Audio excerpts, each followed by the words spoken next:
Beyond the familiar websites and social media feeds we use every day lies a hidden layer of the internet, the dark web. It's a place shrouded in anonymity, known for its secrets and sometimes its dangers. Tonight we're venturing into that digital shadow. We're about to share a clip featuring true dark web scary stories, accounts reportedly stemming from real experiences within this hidden network. These aren't just urban legends, they're narratives that explore the unsettling, the unnerving, and the genuinely frightening side of the deep web. Prepare yourself. What you're about to hear might just change how you see the internet.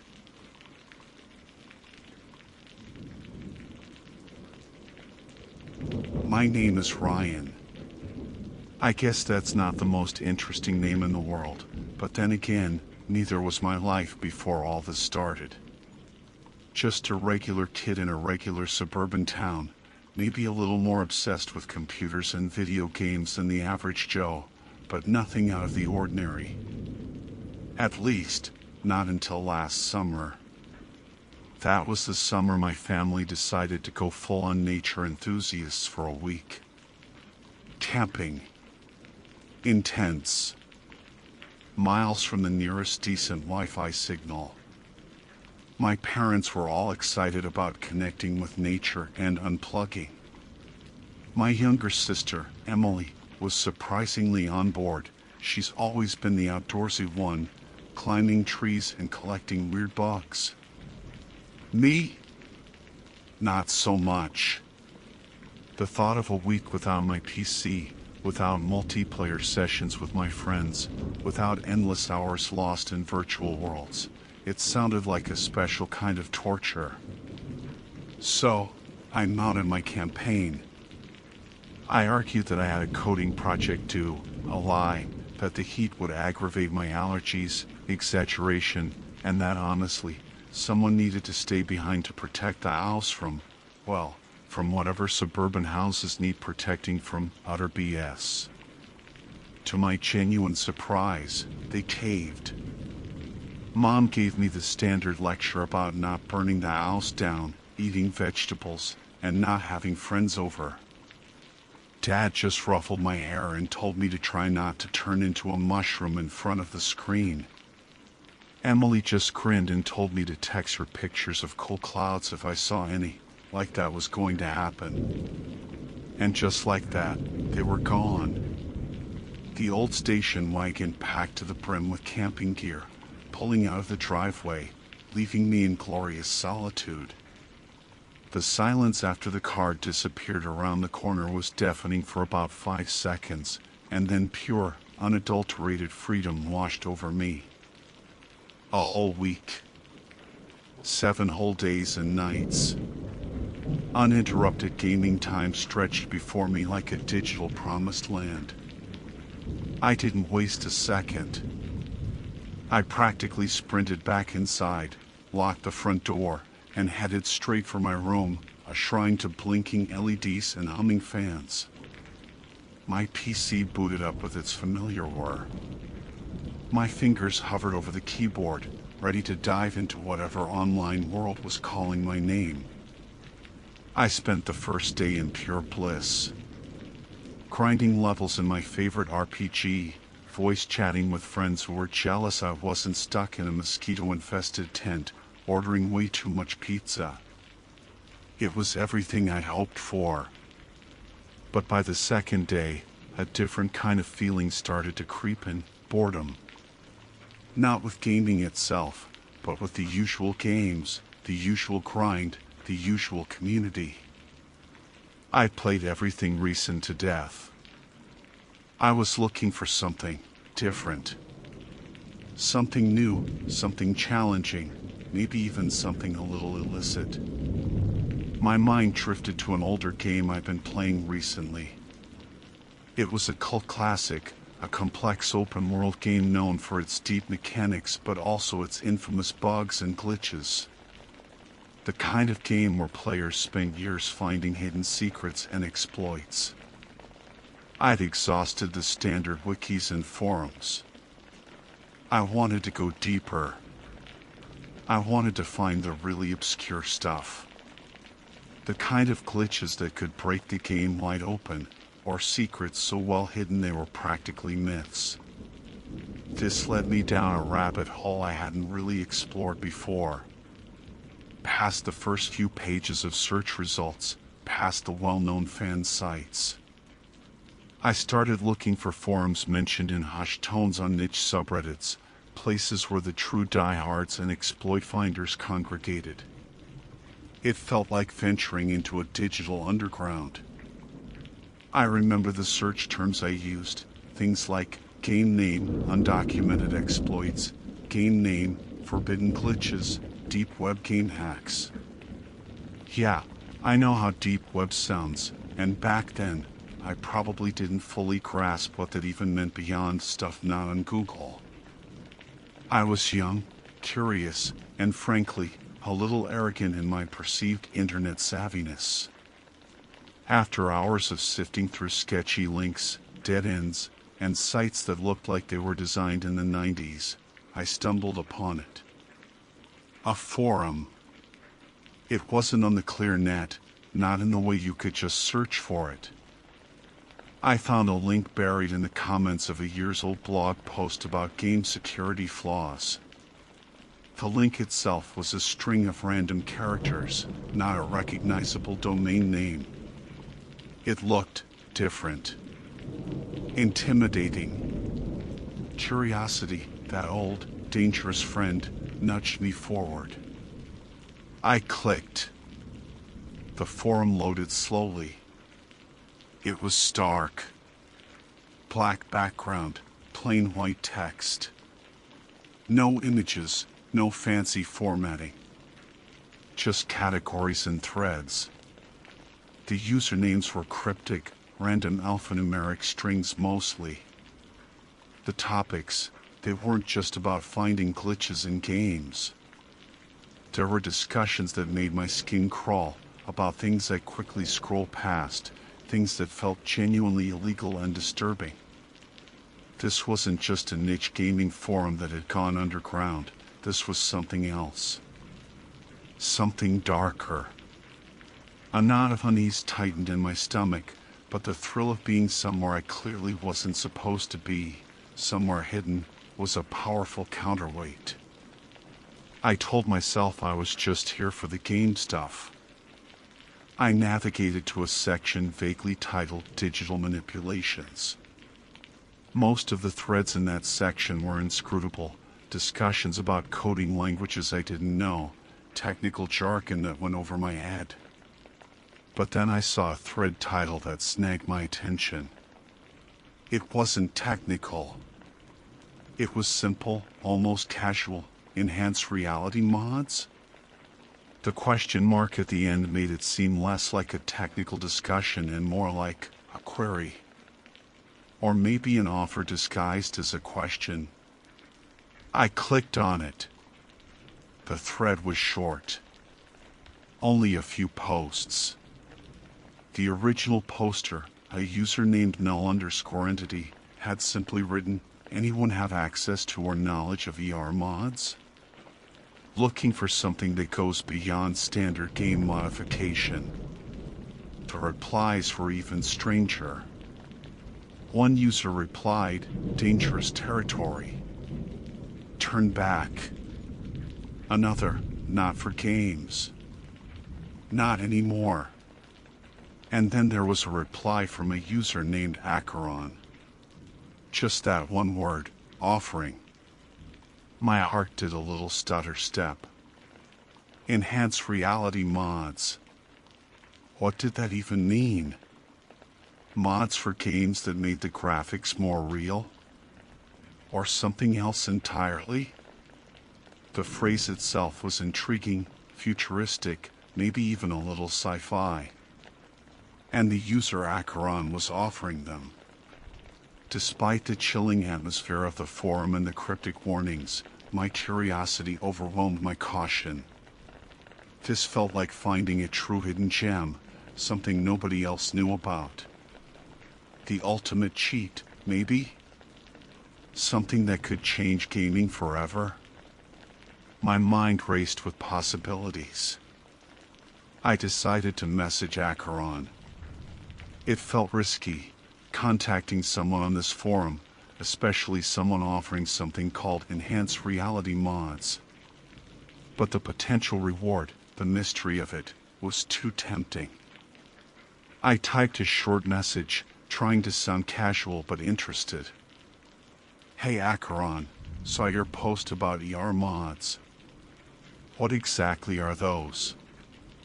Are they for gaming? The reply was almost instantaneous, which was strange for a forum that seemed mostly dormant.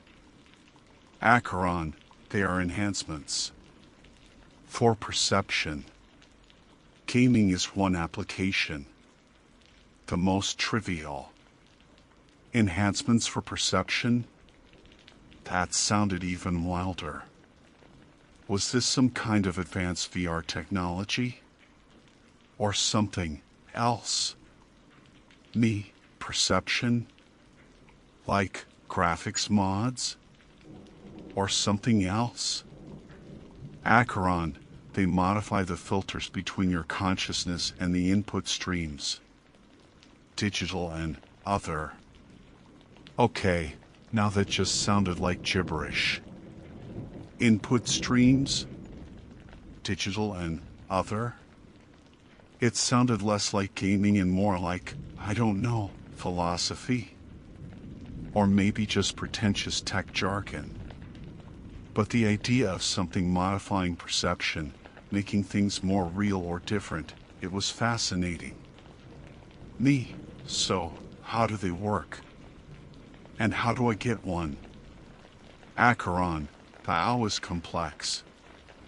Access is simple.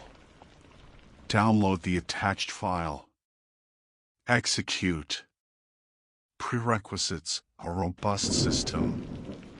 An open mind. No fear. An attached file? On this forum? From a user named Acheron offering enhanced reality mods? Every alarm bell in my head was screaming. Download random executables from shady internet forums? That was like rule number 1 of online safety. But Acheron had said no fear. And my open mind was practically gaping with curiosity. This felt like the ultimate internet dare. The kind of story you'd hear about but never actually experience. Was this a virus? Spyware? Or was it actually something real? Something genuinely groundbreaking, even if it came from the digital abyss? My fingers hovered over the link to the attached file. My heart hammered against my ribs. This felt wrong. Dangerously wrong. But the house was silent, my family miles away. No one would know. No one would stop me. A robust system. My PC was top tier. An open mind. Check. No fear. Well, I was terrified, but the excitement was overriding it. Against my better judgment, I clicked the download link. The file downloaded in an instant. It was tiny. The file name was just a string of numbers and letters, with a.exe extension. It sat there in my downloads folder, a tiny digital Pandora's box. I hesitated for a long moment. My reflection in the dark monitor looked pale. Execute, Acheron had said. Just run it. Swallowing hard, I double-clicked the file. Nothing seemed to happen at first. No installation window, no progress bar. Just nothing. I felt a pang of disappointment. Was it a dud? Just some empty file? I tried opening the game I was planning to play. The icon loaded, the splash screen appeared, and then the game crashed. Hard. An instant desktop return, no error message. Okay, that was weird. Maybe the mod tried to hook into the game and failed. I tried launching the game again.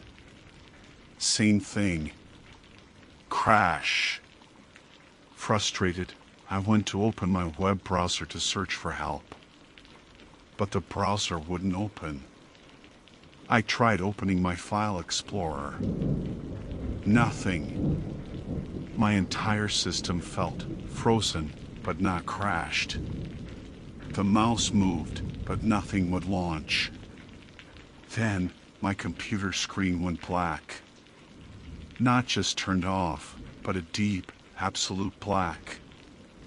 Like the power was cut, but I knew it wasn't. The lights on my tower were still on. The fans still hummed, albeit faintly. It was a digital blackness, empty and absolute. A wave of panic washed over me. Did I just fry my PC? Was it the virus I should have expected? I stared at the black screen, my mind racing. I tried hitting keys, clicking the mouse. Nothing worked. Just the black. And then, slowly, agonizingly slowly, white text began to appear on the absolute blackness of the screen. Not typing itself out letter by letter, but fading into existence, one word at a time, like ink bleeding onto a page. The first word, look. A pause. My breath hitched. The second word, behind. My blood ran cold. The third word, you. The comma hung in the air, suspended on the screen. My heart was a frantic drum in my chest. What was happening? This wasn't a game mod. This wasn't a virus. This was something else. Something targeting me. More text faded in. My eyes were glued to the screen, but every instinct screamed at me to obey the command that had already appeared. Mod. Sweat beaded on my forehead. The silence of the house felt heavier now, oppressive. Every creak of the old house was amplified. My muscles tensed, ready to spring, ready to run, but my feet felt rooted to the floor. Already. The final word. The confirmation. Active. The full sentence hung there, glowing stark white against the void of the screen. Look behind you. The mod is already active. The text didn't flicker. It didn't change. It just was. An undeniable command, a terrifying statement. My computer, my portal to other worlds, had just delivered a message that shattered the barrier between the digital and the real. It wasn't about the game anymore. It wasn't about cheats or glitches. The mod was active. And it was telling me to look behind me. Every fiber of my being screamed, don't. Don't turn around. Don't acknowledge it. But the command was irresistible. A primal fear warred with an equally primal urge to see what was there. I could feel something. Not hear it, not see it, but feel it. A presence in the room with me. The silence wasn't empty anymore. It was filled with something. Waiting. My gaze remained fixed on the screen.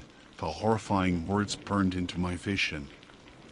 But slowly, against my will, I started to turn my head. The fear was a physical weight in my chest, making it hard to breathe. My chair creaked as I shifted. What was behind me? I didn't know. But I was about to find out. My head turned slowly, the muscles in my neck stiff with dread. The creak of my gaming chair felt deafening in the silence. My eyes, still wide and stinging from staring at the black screen, swept across my room. The room was exactly as it should have been. My bed was unmade. A pile of clothes lay in the corner waiting to be laundry. Posters of game characters and bands were tacked to the walls. The door to the hallway was slightly ajar. Sunlight, muted by my drawn blinds, filtered through the gap. Everything was normal. Perfectly, terrifyingly normal. There was nothing standing behind me.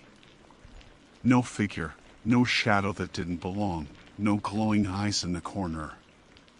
Just the back wall of my room, covered in shelves overflowing with games, books, and random tech gadgets. My heart, which had been hammering against my ribs like a trapped bird, slowed a fraction, replaced by a cold, heavy disappointment. Of course. What was I expecting? Some kind of demon? A digital ghost made real? It was just text on a screen. A hack, maybe. A prank. Someone on that forum messing with me. It had to be. I let out a shaky breath I hadn't realized I was holding. The intense fear began to recede, leaving behind a residue of adrenaline and embarrassment. I had let myself get completely freaked out by some lines of text. Enhanced reality mod. Yeah, right. Enhanced reality was sitting alone in my messy room, heart pounding because my computer decided to play a stupid trick. But even as I tried to rationalize it, that feeling persisted. The presence. It wasn't gone. It wasn't behind me in a physical sense, but it was there. In the room. Like the air itself had thickened, or the familiar shapes of my furniture held a new, unsettling weight. I turned back to the screen. The text was still there, stark white and unwavering. Look behind you. The mod is already active. It wasn't a prank. A prank would disappear, flash a scary image, play a sound. This was static. A statement. A fact delivered with chilling finality. Okay. Deep breaths. Computer problems. The file must have been some kind of malicious software, maybe not a virus in the traditional sense, but something that locked up the system and displayed that message. Annoying, definitely. Scary? Only because I'd hyped it up. My priorities shifted. I needed to regain control of my PC. I tried the usual commands. Control plus Alt plus delete. Nothing. Windows key. Nothing. The mouse cursor still moved freely across the black screen, but clicking did nothing. The keyboard was dead, except for the caps lock light that blinked on and off when I hit the key. I reached for the power button on the tower. A simple press should initiate shutdown. I pressed it. Nothing happened. I held it down. 5 seconds, 10 seconds. Usually, this would force a hard shutdown. But the computer just kept humming. The fan spun at a steady, low speed. The power light remained solid. It was on, but it was ignoring me. It was ignoring the fundamental physical control I had over it. A fresh wave of unease washed over me. This wasn't a normal crash. This wasn't a virus I'd ever encountered. It was like the PC was alive, but only just, and its only function was to display those words and resist my attempts to turn it off. I pulled my hand back from the tower as if it had burned me. The feeling of the presence intensified slightly. It was like a pressure behind my eyes, a subtle distortion at the edges of my vision if I wasn't looking directly at something. I stood up slowly, backing away from the desk. My room felt different now. The shadows in the corners seemed deeper. The familiar shapes of my possessions seemed less defined, somehow. Like they were shimmering slightly, or vibrating at a frequency I couldn't quite perceive. I told myself it was just my eyes playing tricks on me. My mind was heightened from the scare. Adrenaline doing weird things. But the feeling was persistent. It was like the mod wasn't just on the computer, it had leaked out. Or maybe it was exactly what Acheron had said. It modified the filters between your consciousness and the input streams. It wasn't changing the room, it was changing how I saw the room. I took a step towards my door, needing to get out, needing to break the spell of the silent room and the dead screen. As I passed my full-length mirror leaning against the wall near the closet, I glanced at my reflection. For a split second, my reflection seemed wrong. The lighting was off, darker than it should have been. And my reflection's eyes, they seemed too wide, too dark, staring not at my own eyes, but just past my shoulder, towards the corner of the room where the shadows were deepest. I stopped dead. I blinked hard. Looked again. My reflection was normal. Just me, looking pale and scared. My eyes were looking at my eyes. The lighting was fine. See? Playing tricks on myself. Getting spooked. I shook my head, trying to clear it. This was ridiculous. I reached for the doorknob. My hand hesitated. The hallway outside was darker than usual. The afternoon sun shouldn't have left it so dim. Another trick of the light. Another symptom of my heightened state. I opened the door and stepped into the hallway. The feeling intensified immediately. It wasn't just in my room. It was here too. The air was heavy. The silence was listening.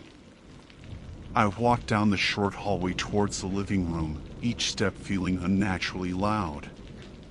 The floorboards creaked like they never had before. Or maybe they always did, and I just never noticed. Was this the enhanced reality? Simply noticing things I'd tuned out before? If so, it was terrifyingly effective. I reached the entrance to the living room. It was large and usually bright, with big windows facing the backyard. But now, even with the blinds open, it felt steeped in twilight. The furniture looked like hunched, unfamiliar shapes. The grandfather clock in the corner, usually a comforting presence, looked like a dark, silent sentinel. And the shadows. They weren't just areas where light didn't reach. They seemed to possess a substance, a depth they shouldn't have. They clung to the corners of the room, pulled under the sofa, and stretched unnaturally long from the base of the furniture. They seemed to move if I wasn't looking directly at them, a flicker at the edge of my vision, a subtle shift in shape. I stood frozen, scanning the room. There was nothing overtly terrifying. No monster in the corner, no ghostly figure. Just the room itself, seen through a filter of pure dread. The mod wasn't adding things to reality. It was twisting what was already there, making the mundane sinister, the familiar alien. I backed away slowly, retreating towards my room. I needed to understand what this file had done. Not just to my computer, but to this, to my perception. Back in my room, the black screen with its white text was still the only source of light from the computer. I needed a different device. My phone. I pulled my phone out of my pocket. It felt solid and familiar, a lifeline. I unlocked it and went to the web browser. My hands were shaking slightly as I typed Acheron Enhanced Reality Mods Forum into the search bar. I found the forum again, surprisingly quickly this time, almost like my phone was being guided there. I navigated back to the digital manipulations section, to the thread. It was still there. My message to Acheron, his replies, the link to the file. I scrolled down, past Acheron's last message. Was there anything else? Had anyone else downloaded it? Yes. There were new replies. Posted just minutes ago. User X downloaded the file. Nothing happened. User Y, same. Probably a dud. User Z ran it. Game crashed. Screen black. Then the text. My blood ran cold again. User Z. They saw the text too. The text. That confirmed it wasn't just me, not just a hallucination brought on by fear. The mod was real. Or whatever it was doing the same thing to someone else. I scrolled further. New replies kept appearing, almost in real time. More users reporting game crashes, black screens, and the text. Panic was starting to build in the thread. Users were asking what it did, how to stop it.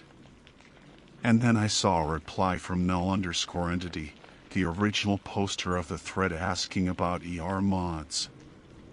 Null_entity, it's not a mod. Not for games. Acheron, he unleashed it. Unleashed what? What was it if not a mod? Another reply, this one from Acheron himself. Acheron, the filter is removed. You see the truth. The noise is gone. Reality enhanced. The cost is minimal. See the truth? The noise is gone. What was he talking about? And the cost is minimal? That sounded ominous as hell. More replies piled in. Users describing things similar to what I was experiencing. Shadows moving. Feeling watched. Their own homes feeling alien. One user described hearing faint whispers when there should be silence.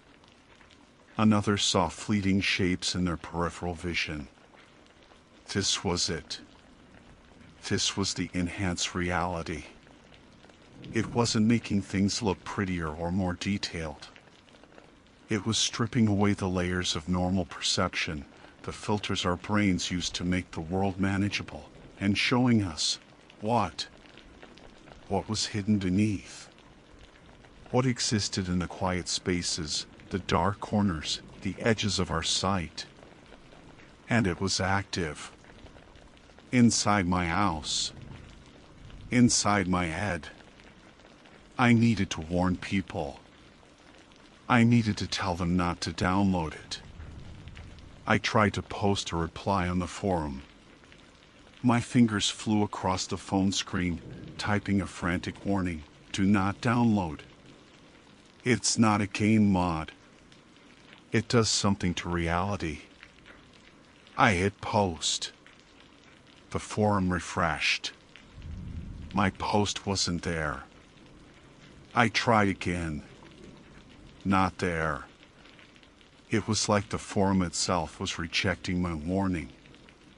Or maybe Acheron, or null underscore entity, or whoever ran this place, was censoring it.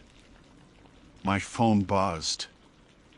A new message on the forum thread. From Acheron. Acheron attempts to communicate the nature of the enhancement to the unenlightened will fail. They are not ready. The filters remain for a reason for most. He knew I was trying to warn others. He was watching. He was controlling something, somehow, even the ability to post on this forum. The isolation felt absolute now. Not just alone in the house, but alone with this reality enhancement, this filter removal. Trapped with it. I looked up from my phone, scanning my room again. The shadows seemed to have crept closer to the center of the room. The air felt colder near the corners. The faint hum of the computer seemed to have changed pitch, a low, resonant thrum that vibrated in my bones. The presence. It wasn't just a feeling anymore. I could almost see the outlines of something within the deepest shadows near my closet. Not a solid shape, but a distortion, a swirling of the darkness that seemed just slightly out of sync with the rest of the room. I held my breath, straining my eyes. Was it just my mind playing tricks again? Or was the mod finally showing me what was there? What had been there all along, hidden by the normal filters of my perception? The swirling shadow coalesced slightly. It didn't form a recognizable shape, not a person, not an animal, but something complex. Jagged, yet fluid. Like smoke, but darker than any shadow should be, and with a solidity that smoke didn't possess. It didn't move towards me. It just existed. Observed. My phone felt heavy and useless in my hand. Warning others was pointless. Stopping the mod seemed impossible. My computer was a brick, but the effect was real, expanding beyond the screen, seeping into my world. The silence of the house was broken by a faint sound. It came from the hallway, just outside my door. A soft, scraping noise, like fingernails dragging lightly across the wooden floor. My heart leaped into my throat. I wasn't imagining that. That was real. A physical sound. I froze, listening. The scraping stopped. Then, silence.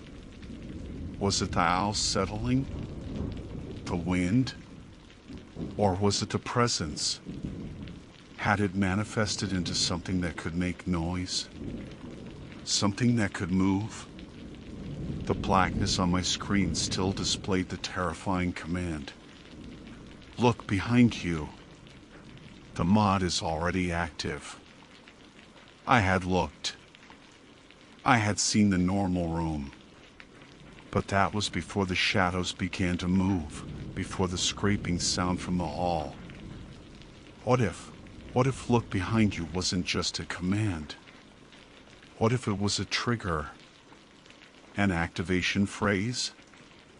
And what if the mod didn't just enhance reality, but added to it? Brought something from somewhere else into my perception, or even into my physical space? The scraping sound came again. Closer this time. Right outside my door. It was slow. Deliberate. Testing. I stared at my door, my muscles screaming at me to get up, to barricade it, to run. But I was paralyzed by a terror so profound it rooted me to the spot. My eyes darted between the door and the swirling shadow near the closet. The shadow seemed to grow bolder, expanding slightly, its edges sharpening into impossible angles. The scraping at the door stopped again. Then I heard a faint, wet sniff from just beyond the wood. And I knew, with a certainty that chilled me to the bone, that whatever the mod had unleashed, whatever was now sharing the house with me, was right outside my door. And it knew I was there. The wet, sniffing sound from beneath my door was the sound of my world collapsing. It was primal and utterly alien, yet undeniably real. It wasn't a creak or a shadow or a trick of the light. It was the sound of searching, of seeking, right there in the hallway of my quiet suburban home. My breath hitched, snagged somewhere in my throat. Every muscle in my body locked up. My eyes, wide and unblinking, were fixed on the sliver of darkness beneath the door. The light from my room, dim as it was, didn't seem to penetrate the gap. It was just black. An active, waiting black.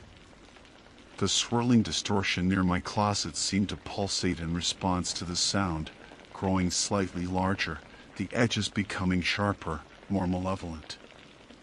It was like the presence in the room and the thing outside the door were connected, two parts of the same horrifying equation.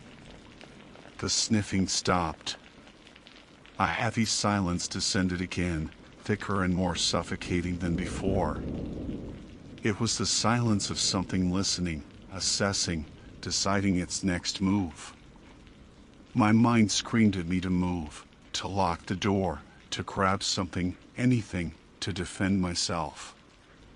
But my body refused to obey. Fear had me locked in place, a statue carved from pure terror. Then came a new sound. Not a scrape, but a light, rhythmic tap, tap, tap. It sounded like fingertips. Or perhaps claws. Tapping gently against the wood of my door, just at the level of the doorknob. Testing. Waiting. The tapping paused. Then, slowly, agonizingly, the doorknob began to turn. It turned silently, smoothly, as if the lock wasn't even engaged. Which was impossible. I had locked it after my parents left, just habit. But the knob kept turning, a slow, deliberate rotation that spoke of impossible strength and unnatural intent. Panic finally broke through my paralysis. I scrambled backward, bumping into my desk. The black computer screen with its glowing white text seemed to mock me. Look behind you. I had. Now something else was doing the looking. The door creaked inward. Slowly. Tentatively. I braced myself, expecting to see a monster, a shadow figure, some impossible shape. But the first thing I saw was nothing. Just the dimly lit hallway, the floorboards stretching away towards the living room. Then I saw the edge of the door frame, warped. It wasn't a straight line anymore. It seemed to curve inward slightly, the wood twisting as if under immense, invisible pressure. And in the gap, where the door met the frame, the darkness was absolute. A void that seemed to suck in the light from my room. And from within that absolute blackness, something emerged. It wasn't a hand, not really. It was vaguely hand-shaped, but composed of that same swirling, tangible shadow I'd seen near my closet. It was too long, the fingers ending in points that weren't quite claws, tapping once against the wall beside the door frame. The sound was wet, like tapping through thick paint. The shadow hand reached out further, feeling the air, the door frame. It moved with an unnerving intelligence, a slow, predatory grace. It was coming into my room. I stumbled further back, my eyes wide, my throat tight. This wasn't a hallucination. This was here. This was the enhanced reality. It wasn't just making me see things, it was bringing things into existence, or maybe making visible things that were already here, things that existed in the hidden frequencies, the dark corners our normal senses filtered out. Acheron's words echoed in my mind, "You see the truth. The noise is gone." Was this the truth? The shadow hand retracted slightly, then shot out again, faster this time, reaching for the edge of the door. It began to pull the door wider. With a surge of pure, desperate adrenaline, I lunged forward. Not towards the door, but towards my window. It was a second-story window, but anything was better than facing whatever was coming through that doorway. I fumbled with the lock, my shaking fingers clumsy and slow. The metal was cold beneath my touch. Behind me, the creak of the door opening wider seemed impossibly loud. A faint, wet slithering sound followed it. Something was dragging itself into my room. The window lock finally clicked open. I yanked the window upward. Cool night air, smelling faintly of cut grass and distant rain, hit my face. It felt like salvation.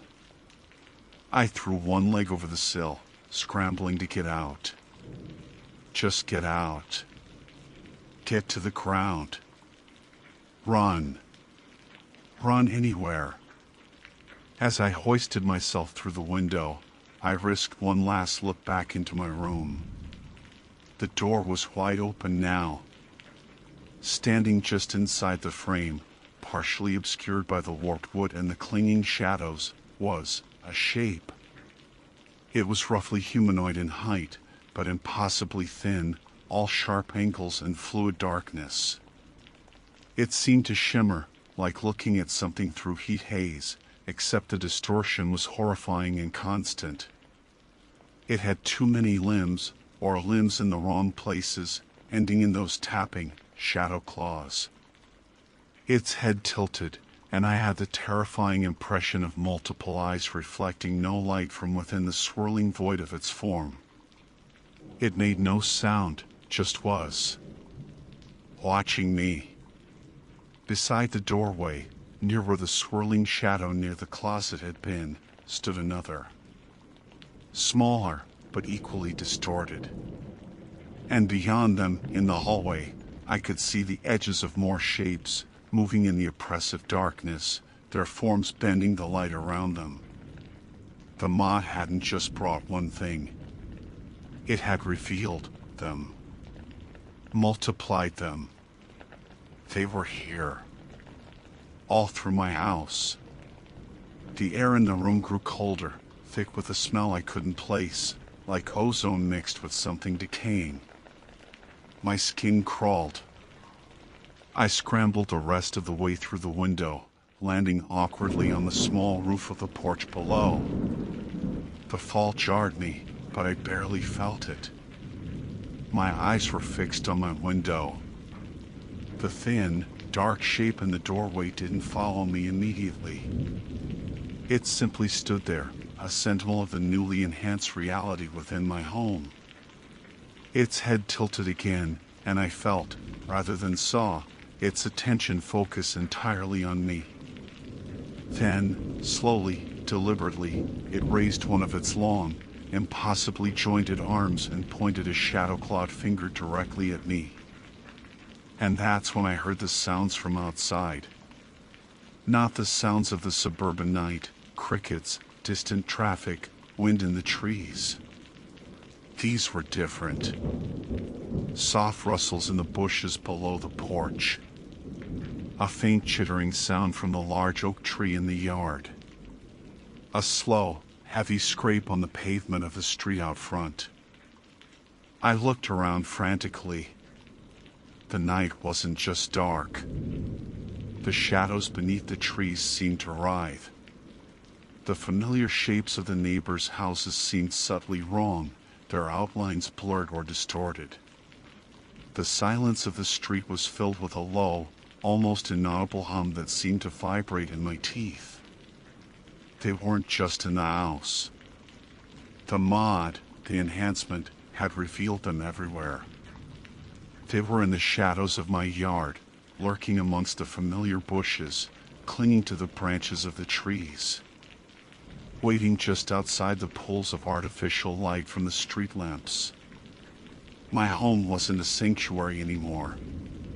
It was just one pocket of a world suddenly teeming with unseen, unheard things, now made visible, made real, by the removal of some fundamental filter. I knew I couldn't stay on the porch roof. I knew I couldn't go back inside. And I knew, with a sickening certainty, that running outside wouldn't help. They were out there too. Everywhere. My computer screen in the room behind me was still glowing faintly, the white text a malevolent beacon. Look behind you. The mod is already active.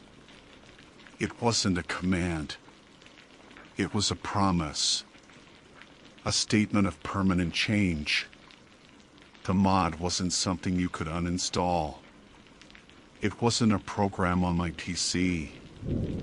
It was something that had altered my perception, opened a door in my mind, or perhaps opened a door into the world.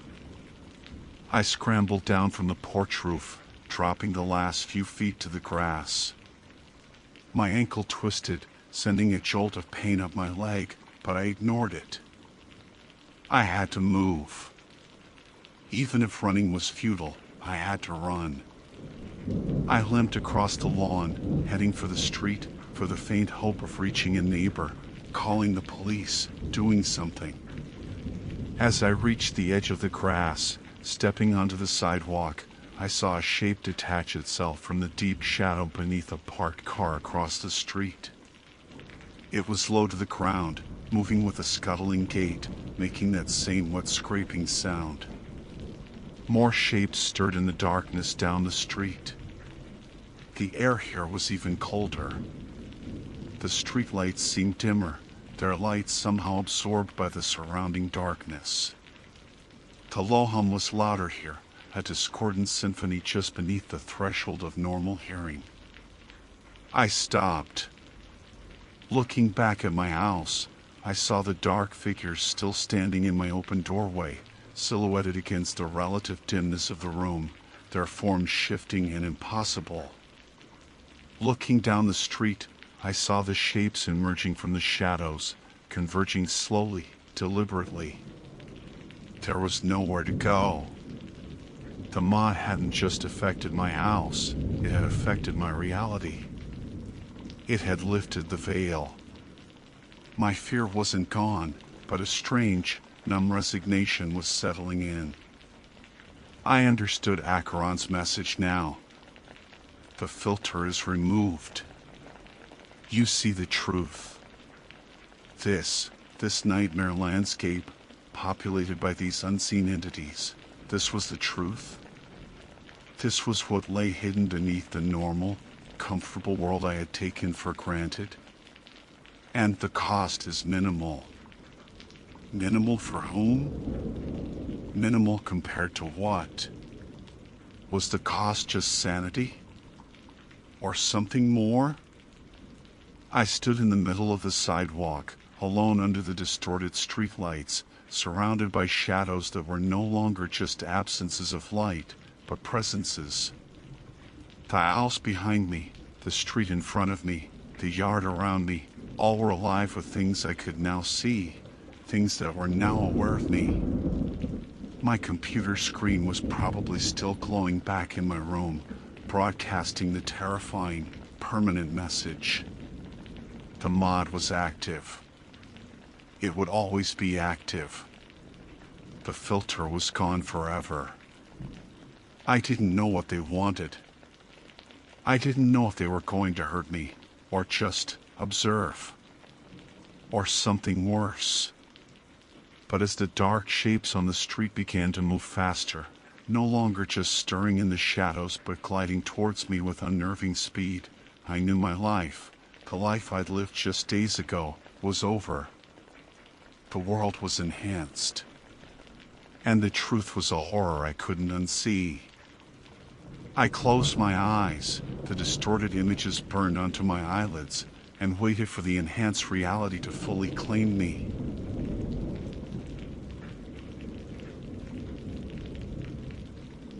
My name is Ashley Davis. Nothing particularly special about the name or about me, to be honest. I'm 18, just finished high school, stuck in that weird limbo summer before whatever comes next. Most kids are working crap jobs, hitting parties, or maybe traveling. Me? I was home. Alone. My parents, bless their suburban hearts, were off celebrating their friend's silver anniversary in Arizona. A whole week they'd be gone. They'd left me with strict instructions: no parties, keep the house clean, and be careful. Standard parent stuff. I'd nodded, promised, and waved them off with a smile, already anticipating the glorious, unrestricted solitude. The house felt huge when they were gone, echoing with a silence that was both peaceful and, after a few days, just a tiny bit unnerving. It was too quiet. Too empty. Boredom is a powerful catalyst for bad decisions. Especially when you're young, alone, and the internet is a bottomless well of distraction. I chewed through my Netflix watch list, scrolled through every social media feed until my thumb ached, and even attempted to read a book. It didn't last long. That's when I started drifting. Not just on the surface web, the bright, shiny, curated version everyone sees. I'd always been fascinated by the hidden corners, the places you weren't supposed to go. The stories you heard about the dark web, mostly exaggerated, I knew, but the mystique remained. I wasn't looking for anything illegal, mind you. Just different.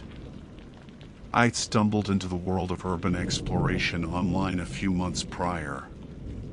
Websites and forums dedicated to finding and documenting abandoned places, decaying hospitals, derelict factories, forgotten amusement parks. There was a strange beauty in the decay, a sense of history left to rot. It felt like stepping through a veil into a different time. One night, the boredom hit particularly hard. It was late, maybe 2 a.m. The house creaked around me, settling in the cool night air. Every shadow seemed a little deeper, every unfamiliar noise a little louder.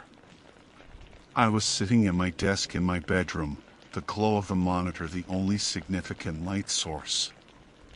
Instead of the usual urban exploration blogs, I found myself digging deeper.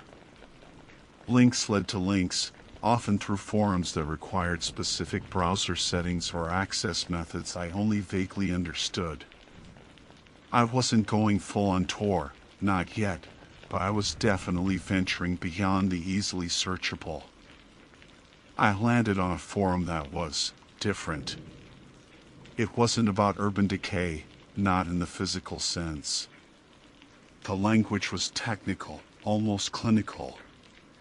They talked about systems, networks, access. It took me a while to parse the jargon, but I eventually understood. This wasn't about exploring abandoned buildings. This was about exploring abandoned security. Preaching. Gaining unauthorized access. Hacking, I guess, though they use cooler, more obscure terms. My initial reaction was a jolt of unease. This felt wrong. Like looking through someone's window, but on a digital scale.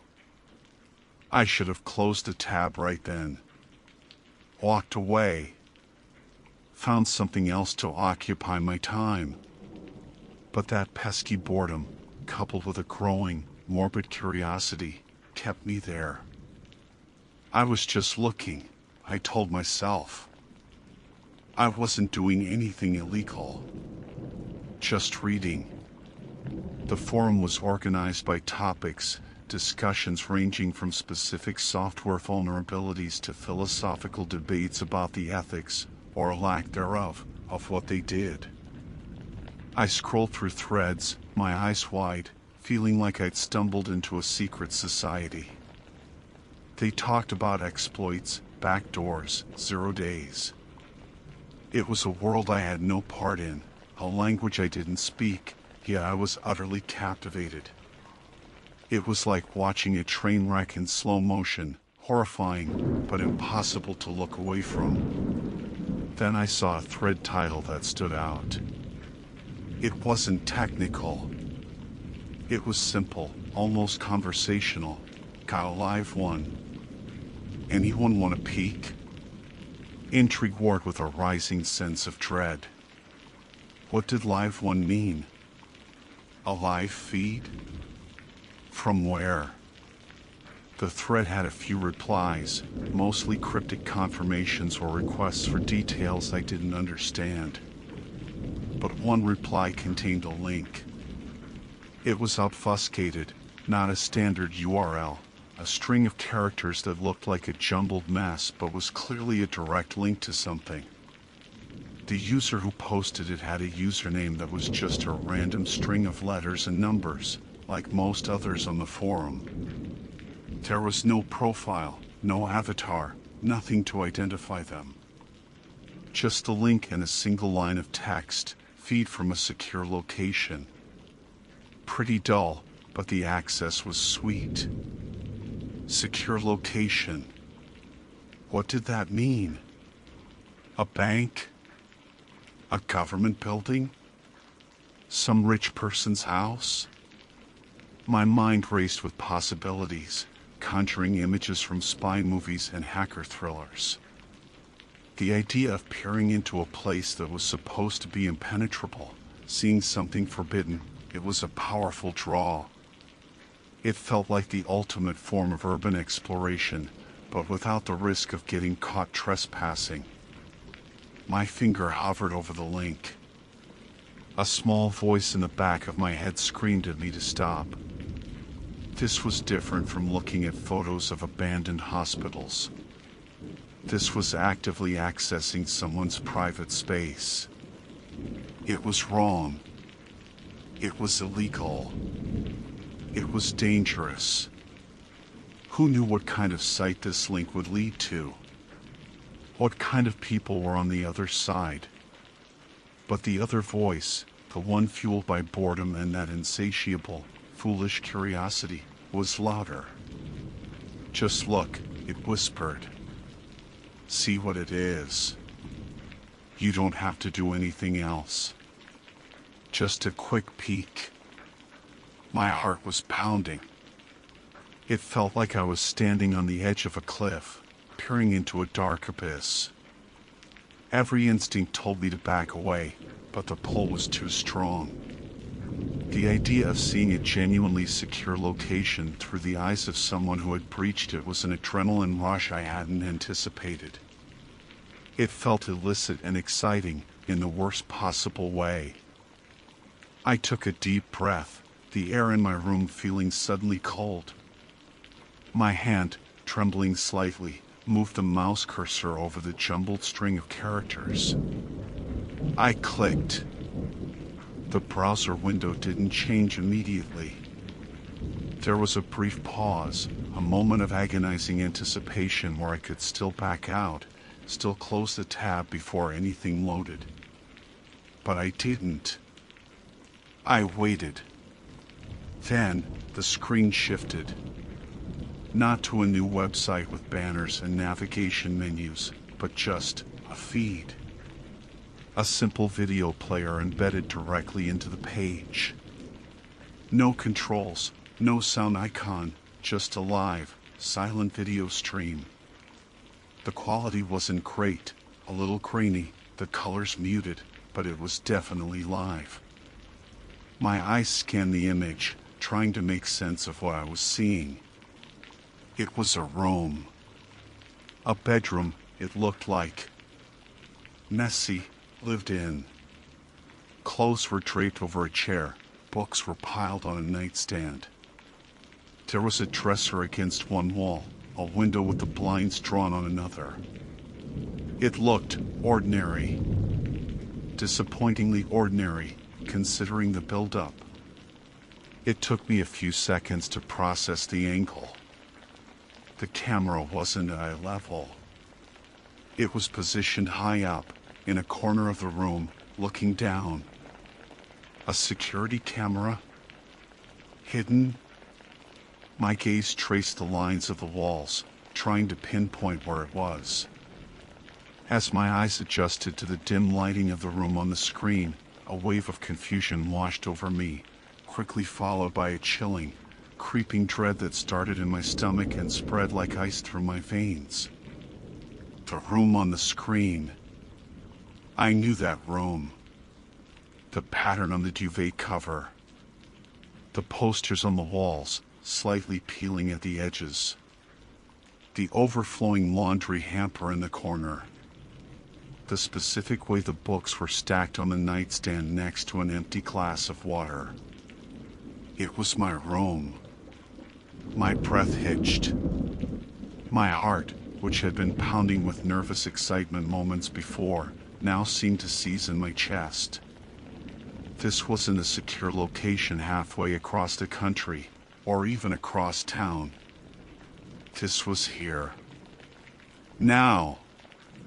The camera feed on my monitor was a live view from the corner of my own bedroom ceiling.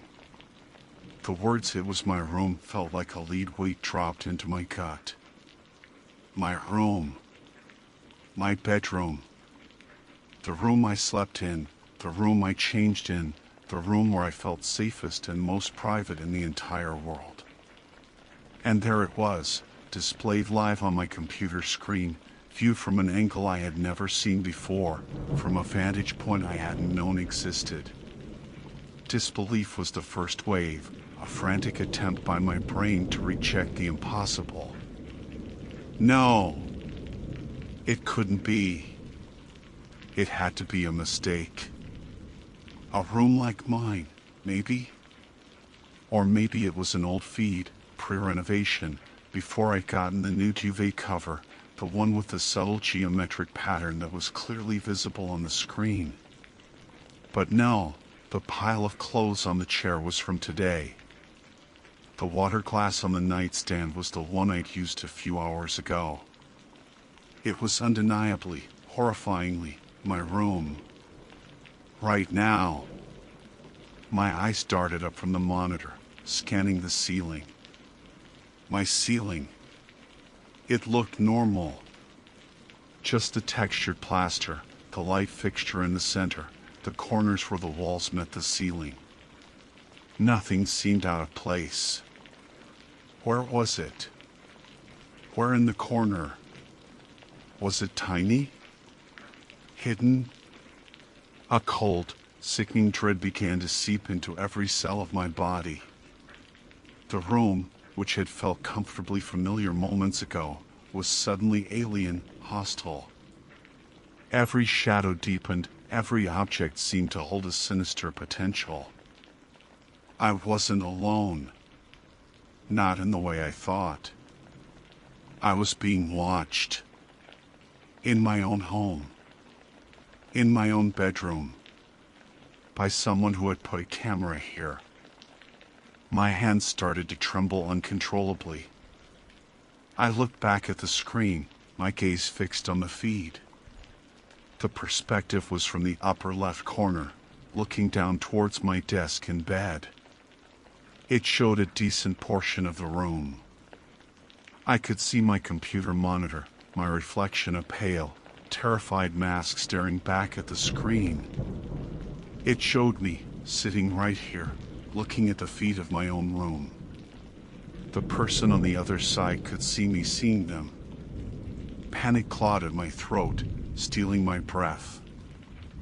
I squeezed my eyes shut for a second, wishing desperately that when I opened them, the screen would be blank, the link dead, this whole nightmare just a bad dream brought on by too much internet late at night. But when I opened my eyes, the grainy, silent image of my bedroom was still there, unchanging, relentless. I had to find it. I had to find the camera. My chair scraped back from the desk as I scrambled to my feet. My eyes were glued to the upper left corner of the ceiling, exactly where the feed seemed to originate. I took a step closer, my neck craned, searching every inch of that corner. Was it in the molding? A tiny lens peeking through a crack? Hidden in something? I reached up, my fingers clumsy and shaking, touching the plaster, feeling for any bumps, any irregularities. Nothing. Just the rough texture of the ceiling. I moved closer to the wall, examining where it met the ceiling. Was it hidden behind the thin strip of decorative molding? It seemed unlikely. It would be visible. I backed up, trying to get a better angle. Maybe it was something stuck onto the ceiling? A smoke detector? No, the smoke detector was on the other side of the room, near the door. A light fixture? The main light was in the middle. Was there a smaller fixture I hadn't noticed? No, just the main one. I looked back at the screen, then back at the ceiling corner. The perspective was clear. It had to be there. But how? How could something be watching me from that exact spot and be completely invisible? A fresh wave of terror washed over me, colder and deeper than the first. This wasn't amateur hour. This wasn't some prank. Someone had deliberately placed this camera in my room, in a place I couldn't easily find it. Someone professional? Someone who knew how to hide something like this. My mind reeled. Who would do this? Why? Had it been here long? Days? Weeks? Months? Had they been watching me the entire time? While I slept? While I dressed? The thought sent a fresh wave of nausea through me. The feeling of absolute violation was overwhelming. My safe space had been invaded, turned into a peep show for God knows who on the dark corners of the internet. I looked back at the screen. The feed was still showing me, standing in the middle of the room, looking up at the ceiling like a frantic, trapped animal. They could see me panicking. They could see my fear. Was the person who posted the link still watching? Were others on that forum watching too? The thought of being a live spectacle for a group of anonymous strangers, their eyes on me in my most vulnerable state, made me want to curl into a ball and disappear. Should I run? Should I grab my phone and call the police? My parents? But what would I say? There's a camera in my room, but I can't find it, and I saw the feed on a weird internet forum. It sounded crazy. Would they even believe me? And by the time they got here, would the camera still be there? Would the feed be gone? The person watching could easily shut it down. I felt utterly paralyzed by fear and indecision. Every instinct screamed to get out, to run as far away from that room as possible. But another part of me was frozen, captivated by the horrifying reality of what was happening. And I still hadn't found the damn camera. I couldn't leave it here. I had to find it. I grabbed the desk chair, dragging it noisily across the floor towards the corner. I climbed onto it, standing precariously, bringing my eyes level with the ceiling. I was inches away now, staring intently. I ran my hands along the ceiling and the top of the wall molding again, pressing, feeling. Nothing. It was like the feed was a ghost, a projection from nowhere. But it wasn't a projection. It was live. It was real. My gaze dropped slightly, scanning the very top edge of the wall where it met the ceiling. Maybe it wasn't in the corner, but right at the corner, hidden in something mounted near it.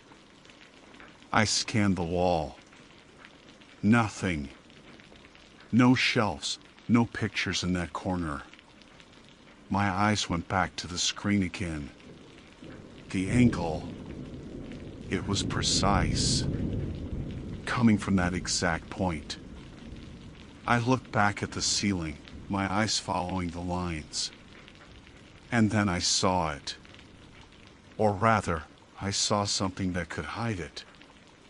There was a very small, almost unnoticeable discolored spot on the ceiling, perhaps half an inch across, right in the corner.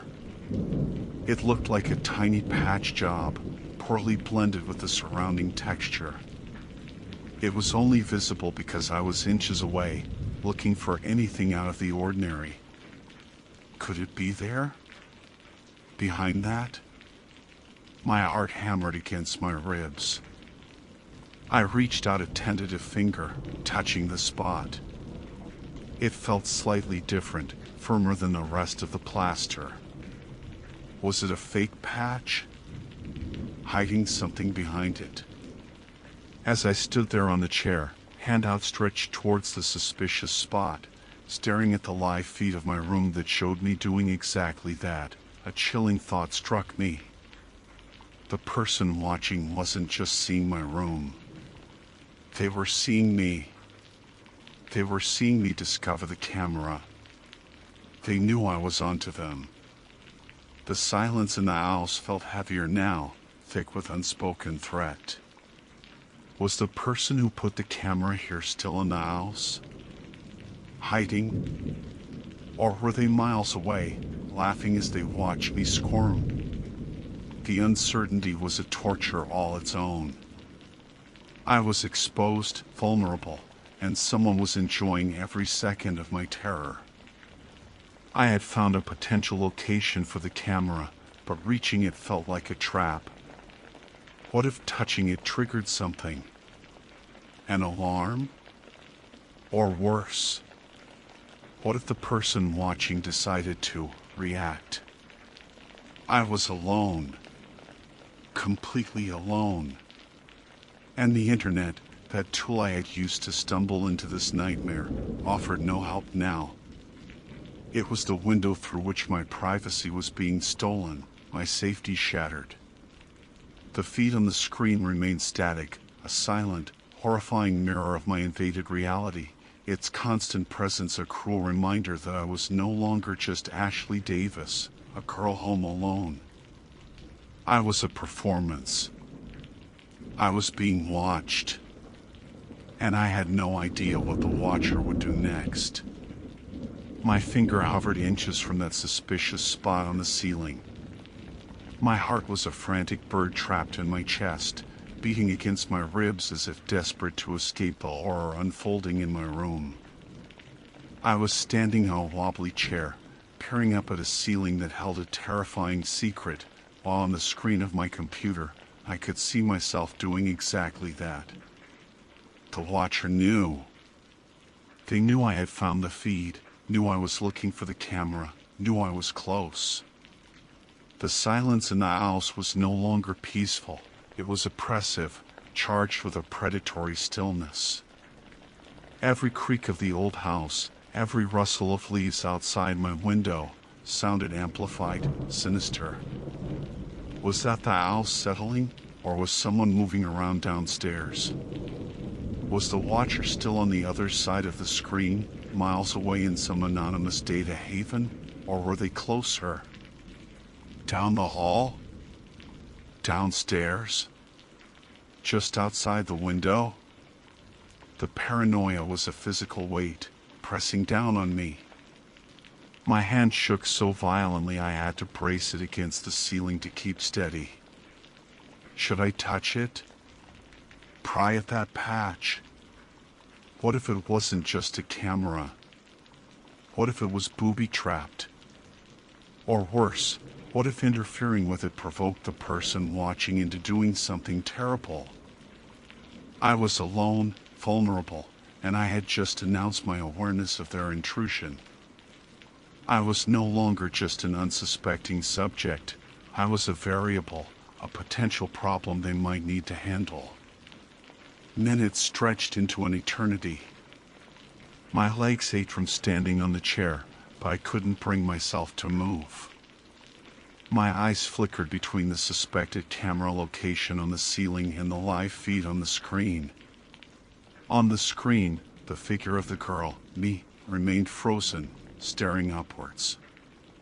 It was like watching a horror movie where you knew the character was about to make a fatal mistake, except I was the character. Then, something changed on the screen. The feed didn't cut out.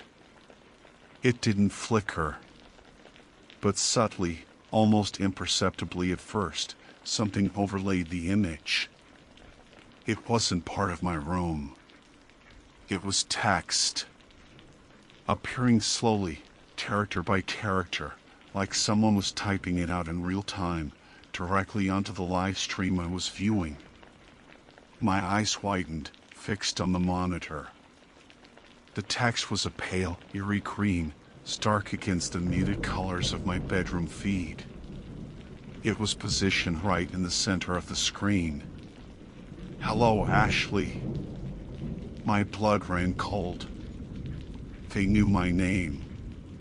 Of course, they knew my name.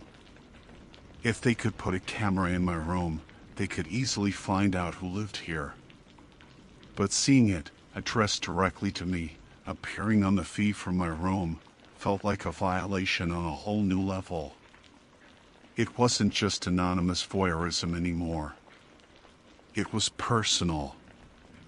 My breath hitched again. I wanted to scream, but my throat was tight with terror. I couldn't make a sound. My eyes darted around the physical room, then back to the screen. Was this a message from the person who posted the link? Or was it someone else entirely? Someone who had access to the feed, maybe even the person who had planted the camera? More text appeared below the first line. "I see you are awake." A sick, twisted sense of being played with washed over me. This wasn't just about watching, it was about interaction. They were acknowledging me, taunting me. They had seen me discover the feed, seen my panic, seen me searching for the camera. And now they were talking to me through the feed itself. My mind raced, desperately trying to understand the implications. Could they hear me? My ragged breathing, the frantic pounding of my heart. Could they see my face clearly enough to read my expression? More text crawled across the screen. Looking for something? The question was casual, mocking. A chill unlike any I had ever felt settled deep in my bones. It wasn't just a voyeur, it was someone who was actively engaged, enjoying my distress, playing a cruel game. They were watching me search for the camera they had expertly hidden, and they were finding it amusing. I wanted to type back, to demand who they were, why they were doing this. But there was no interface, no chat window, just the embedded video feed with the text appearing on it. My only form of communication seemed to be my reaction, my fear. My gaze flickered back to the little discolored patch on the ceiling. Was it there? Right there? The text on the screen seemed to mock my effort.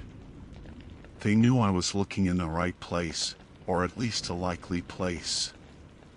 "It's not there, Ashley." Another line appeared. A lie. Or the truth. Was the camera hidden somewhere else entirely? Or were they just trying to mess with me? To make me doubt myself? To prolong the game? My legs started to buckle slightly on the chair. I gripped the edge of the ceiling molding for support, my knuckles white. This was too much. The feeling of being watched was unbearable, but the feeling of being toyed with by an unseen, all-knowing entity was soul-crushing.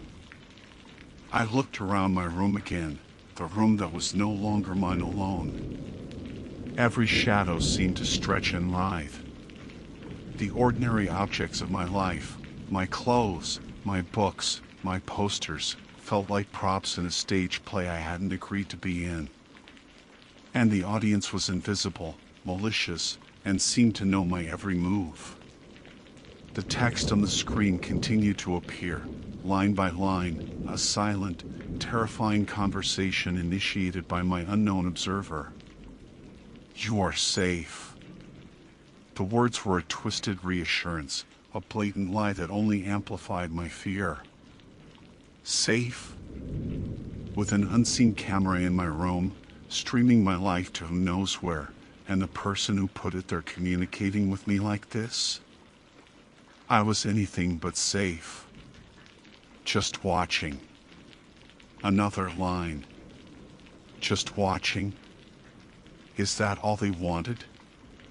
To observe? Or was this the prelude to something else? Something worse? The ambiguity was a form of torture. I couldn't stay on the chair anymore. My legs gave out, and I stumbled back onto the floor, landing with a soft thud. My eyes remained fixed on the screen, on the green text overlaid on the image of my room. My figure on the screen was now sitting on the floor, head bowed, trembling. "Don't be scared." The text seemed almost gentle now, but the effect was the opposite. It was condescending, chilling. They weren't just watching, they were dictating my emotional state. They wanted me to not be scared. Why? So the show would be less entertaining? Or for some other, more sinister reason? I scrambled backwards, away from the desk, away from the screen, until my back hit the cool wall. I pulled my knees up to my chest, wrapping my arms around them, trying to make myself smaller, less visible, even though I knew it was futile. They could see me. Every terrified breath, every tremor. The text on the screen paused. The silent room feed with the green lighting felt like a portal into my worst nightmare. I waited, heart pounding, for the next chilling message. What else would they say? What else would they do? The last line appeared slowly, deliberately. "Sleep well, Ashley." Sleep? How could I possibly sleep? The thought of closing my eyes in this room, knowing the camera was there, knowing someone was watching, perhaps waiting for me to drift off, was unbearable. Sleep felt like the ultimate vulnerability, a state of unconsciousness that would leave me completely at their mercy. I stared at the screen, at the final, ominous message. The feed remained live, the image of my terror-stricken figure huddled against the wall, a constant reminder of my invasion. The green text stayed on the screen, a chilling testament to the interaction. I was trapped in my own room, exposed, and my unseen watcher had just bid me good night. The silence returned, but it was a silence filled with the unspoken promise of continued surveillance, of a presence that lingered in the corners of my life, waiting, watching, and knowing that I knew. I had stumbled into the dark web looking for abandoned places to explore, and instead, I had found myself the unwilling, terrified exhibit in my own personal horror show. And the curtain had just fallen on Act 3, leaving me alone in the dark, wondering when Act 4 would begin.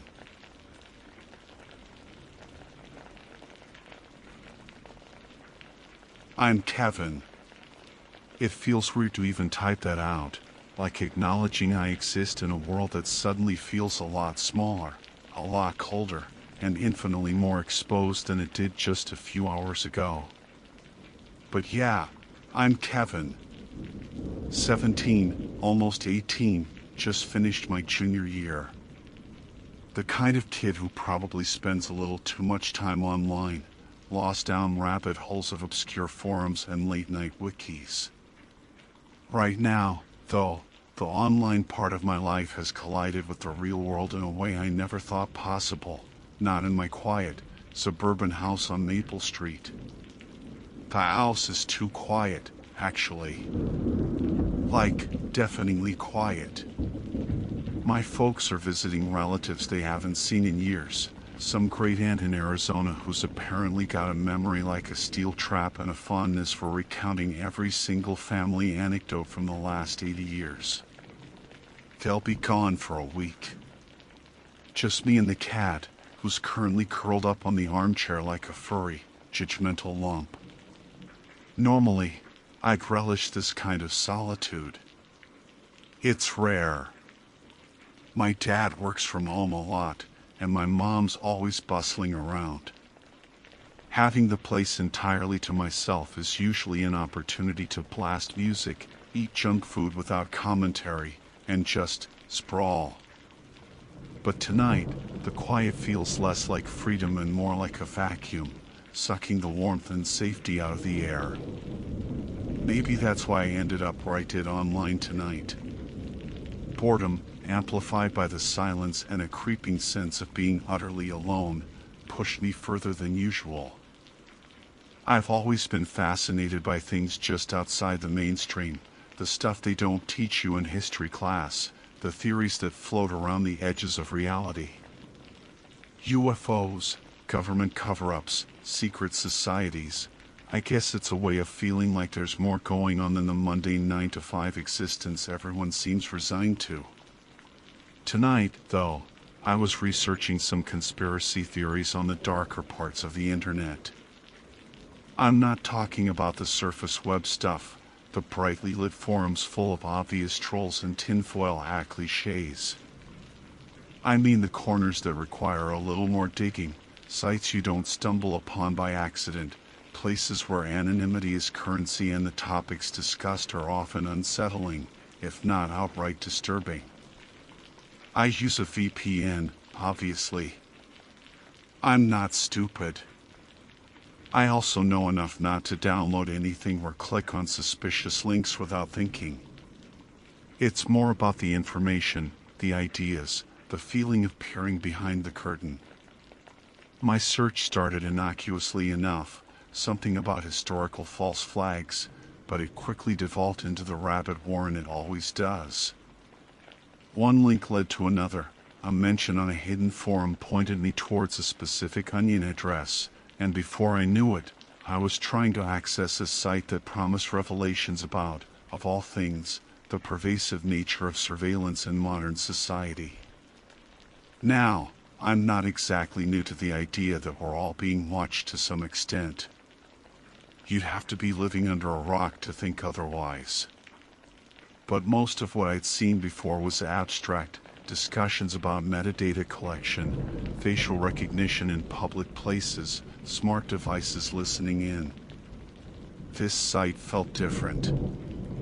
Its design was stark, almost brutalist. Black background, white text, simple navigation. No flashy graphics, no ads. Just raw information and user submissions. It felt serious.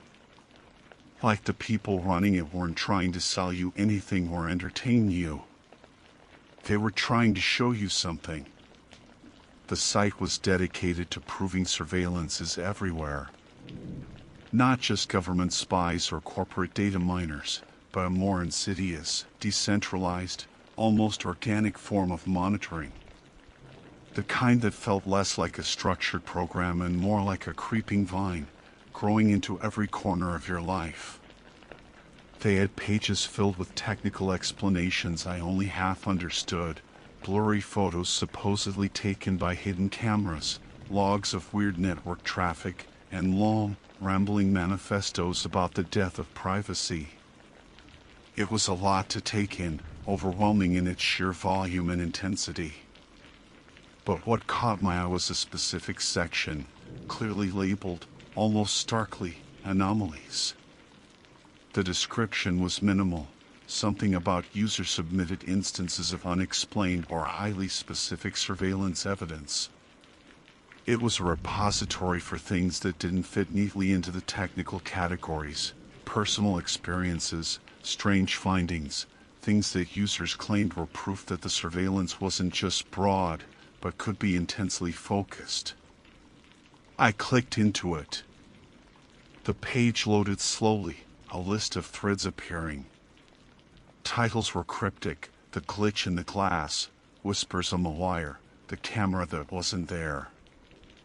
Most posts had a few lines of text describing the anomaly and sometimes a link to an external file or image host, accessed via a secure proxy, the site advised.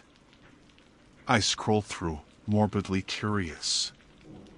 Someone posted a photo of their own reflection in a store window, claiming a distorted face was visible behind them in the glass that wasn't there in reality. Someone else shared a log of strange, low-bandwidth data packets being sent from their router late at night. It was a collection of digital ghost stories, technological uncanny valleys. Then I saw a post with a title that was unnervingly simple: audio-proof home. Just that. Nothing more. Below it was a short block of text: experienced an anomaly. Posting evidence. And beneath that, a link. A single, plain hyperlink pointing to an audio file hosted on a secure, anonymous server. My finger hovered over the link. A little voice in the back of my head screamed, "Don't do it." This was exactly the kind of thing I knew to be wary of on these parts of the internet. Malicious code, screamers, who knew what? But the description, combined with the stark presentation of the site and the anomalies section, felt different. It felt like someone genuinely sharing something they found disturbing, not trying to trick you. And the title, Audio-Proof Home. It hit a little too close, given my own current circumstances. Alone in my home. My curiosity, unfortunately, has always been stronger than my sense of self-preservation. I clicked the link. It opened in a simple browser-based audio player. A progress bar showed a clip that was maybe only 10-15 seconds long. The interface was bare bones, just play, pause, and a volume slider. I took a deep breath, leaned back in my chair, and clicked the play button. For a second, there was just static, the kind of low-level hiss you get from a cheap microphone or a poor signal. My speakers are decent, not studio quality, but they usually give a clean sound. This was rough. Then, through the static, a sound emerged. It was soft at first, then became clearer. A rhythmic, gentle sound. In, out. In, out. My blood ran cold. I froze. Every muscle in my body locked up. My eyes were wide, staring at the computer screen, but my brain was struggling to process what I was hearing. It was unmistakable. It was the sound of breathing. Slow, steady, the kind of breathing someone does when they're relaxed, maybe even asleep. But it wasn't just any breathing. As the short clip played, every inhale, every exhale felt sickeningly familiar. I knew that rhythm. I knew that slight catch on the exhale. I knew the subtle variations in pitch. It was the sound I'd heard countless times, usually when I was trying to fall asleep myself, lying in bed. It was the sound of my own breathing. My mind reeled, grasping for any other explanation. Maybe it was a generic stock sound effect. But no, it was too specific to me. Maybe it was something I accidentally recorded myself. But when? Why? And why would someone else have it? Then I remembered the title of the post, Audio-Proof Home, and the site's purpose, proving surveillance is everywhere, and the section, Anomalies, User-Shared Evidence. I played the clip again. In, out, my breathing. Recorded. But the clarity, the perspective of the sound, it didn't sound like it was recorded from inside a room. It sounded muffled, slightly distant, with faint ambient noise behind it, the almost imperceptible hum of the night, maybe a distant cricket. My eyes flicked towards my window. It was dark outside, the glass reflecting the faint glow of my monitor. The blinds were drawn, but they weren't blackout blinds. Just the thin, slatted kind. My stomach dropped. The text in the post, the context of the site, the sound itself, it all clicked into place with a terrifying finality. It was the sound of my own breathing, but recorded from outside my window. I sat there, paralyzed. The quiet house suddenly felt vast and empty, yet simultaneously cramped and suffocating. The darkness beyond the window seemed to press in, no longer just the absence of light, but a tangible, waiting presence. Someone had been outside. Someone had been listening. Someone had recorded me. And then they had uploaded the proof to a hidden corner of the internet. Why? How long had they been there? Were they still there? The questions slammed into me, each one a hammer blow against my fragile sense of security. The silence of the house amplified the frantic pounding of my heart, the sudden rush of blood in my ears. I could feel sweat prickling on the back of my neck. I couldn't sit still any longer. My chair scraped back as I pushed myself up, eyes fixed on the window, then darting towards the door. My legs felt shaky, like they might give out. I needed to do something. I needed to see. I needed to know if I was truly alone, or if the quiet outside was just a cover for something infinitely more terrifying.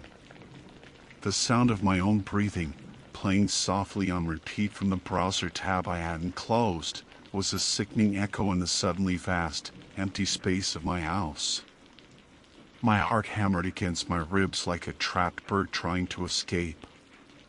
The sound of my own breathing, looped on my computer screen, was a grotesque, invasive echo in the sudden, suffocating silence. Every nerve ending felt exposed, raw. Standing there, frozen between my desk and the window, felt like being caught in the crosshairs of something I couldn't even see. Finally, the paralysis broke. It was replaced by a surge of frantic energy, a desperate need to do something, anything, other than stand there and wait. My gaze was still locked on the window, the thin blinds offering zero actual security. They were meant to keep light out, not eyes out. Not ears out. I crept towards the window, each step on the carpeted floor feeling unnervingly loud. My hand trembled as I reached for the cord to part the blinds.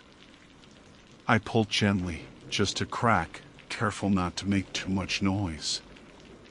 I peered out into the darkness. Our backyard isn't huge, but it's lined with some old oak trees and a fairly dense hedge at the back. Beyond that is another street, but it's far enough away that sounds usually don't carry clearly. The night was moonless, a heavy, starless black. I scanned the area directly outside the window, my eyes straining to pierce the gloom. The patio furniture was just dark shapes. The patch of grass looked empty. The hedge at the back was an impenetrable wall of blackness. Nothing moved. Nothing seemed out of place. I widened the gap in the blinds slightly, craning my neck to look left and right along the side of the house. Our house is detached, with a few feet of space between us and the neighbors. On one side, there's a narrow path leading to the back gate. On the other, a wider space with some bushes and a side door to the garage. I saw only shadows, the familiar contours of the side yard under the cloak of night. Still nothing. No lurking figures, no glint of eyes, no dropped equipment. Just the empty, silent yard.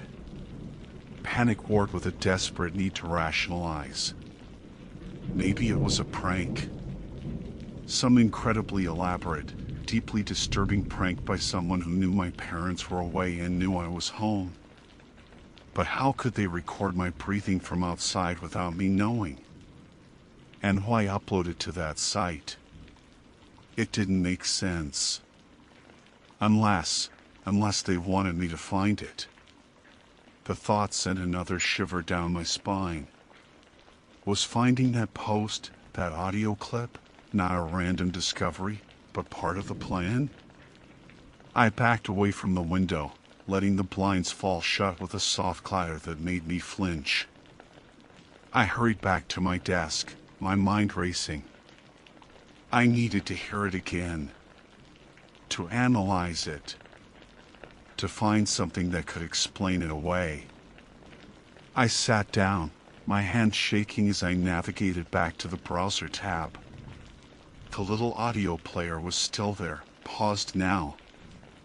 I clicked play again. In, out.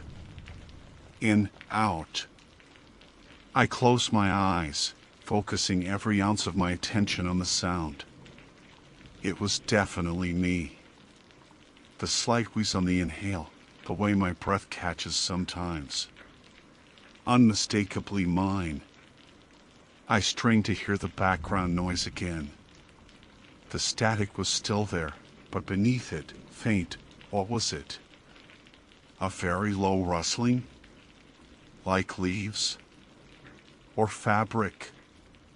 And that almost imperceptible hum, the sound of the night itself? Or something else? A device? I replayed it, then again. I cranked the volume up, wincing at the sudden loudness of the static, then trying to discern the background. It was maddeningly unclear.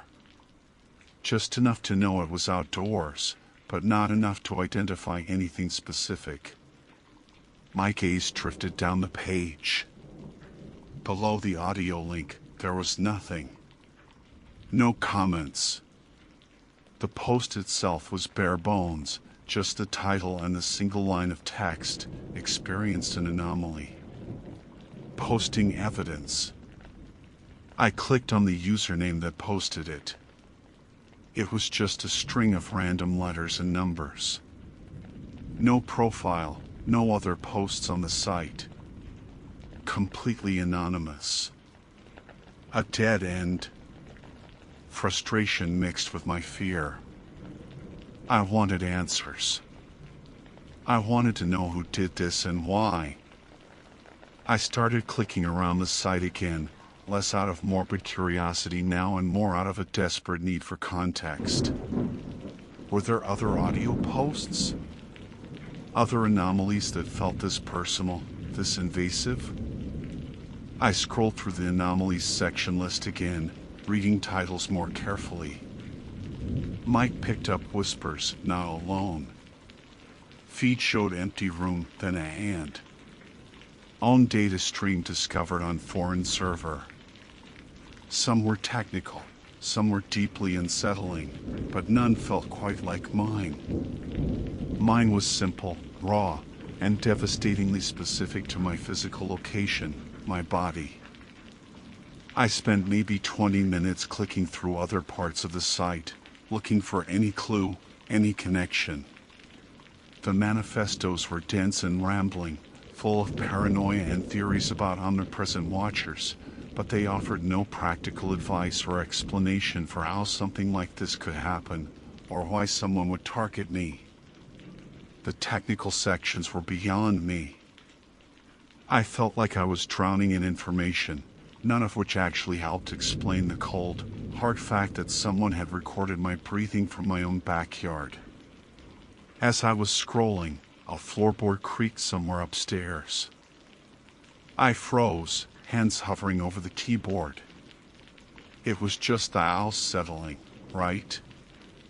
Old houses do that, especially when they're empty and the temperature changes.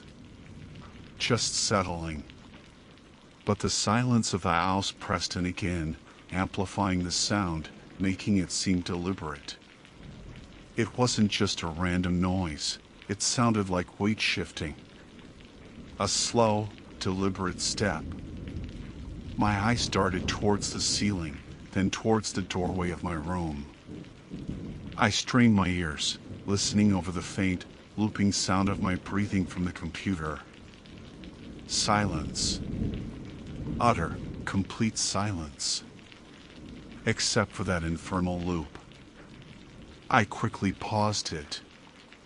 Now, the silence was absolute. I held my breath, listening so hard my ears ached. Nothing. No more creaks, no whispers, no movement. Just the heavy stillness of an empty house at night. My rational mind fought back. See? Nothing. Just your imagination playing tricks on you because you're spooked.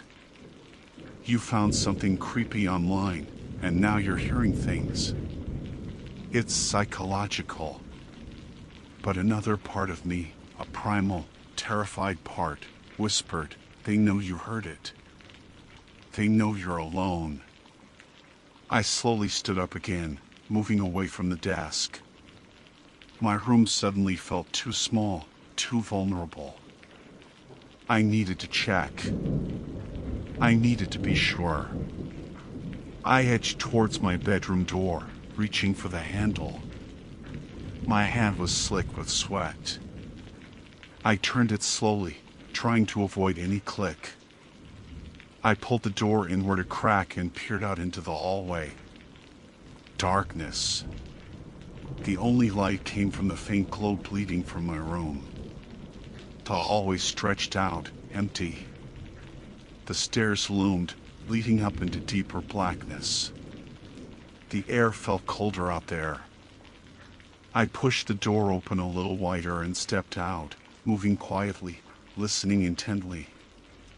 Every shadow seemed deeper, every familiar object in the hallway seemed twisted and unfamiliar in the dim light. The coat rack looked like a hunched figure. The grandfather clock downstairs was a silent sentinel in the gloom. I crept towards the stairs, straining my ears for any sound from upstairs. Nothing. Downstairs? Still nothing. Just the pervasive, watchful silence. As I stood at the foot of the stairs, peering into the darkness above, I heard it again. Not a floorboard this time. A faint, almost imperceptible scrape. From outside. Closer to the house than before. I spun around, heart leaping into my throat. I darted back towards my room, grabbing my phone from the desk. My mind screamed at me to call 911, to call my parents, to call anyone. But what would I say? Hi, I'm Kevin, and I heard a recording of my own breathing on a dark website, and now I think someone might be outside? They think I was crazy. Or on drugs. I locked my bedroom door, a pathetic little lock that probably wouldn't stop a determined squirrel, let alone a person. It was a futile gesture, I knew, but it made me feel slightly less exposed. I backed away from the door, my eyes scanning my room as if seeing it for the first time. Was there anywhere to hide? Under the bed? In the closet? It felt ridiculous, like something out of a bad horror movie. But the fear was real, bone deep and chilling. The silence outside was broken again. This time, it was clearer. A definite, soft thud, like something bumping gently against the side of the house, near the back, near my window. My breath hitched. They weren't just listening anymore. They were making their presence known. They were right there. My gaze flicked from the door to the window and back again. Trapped.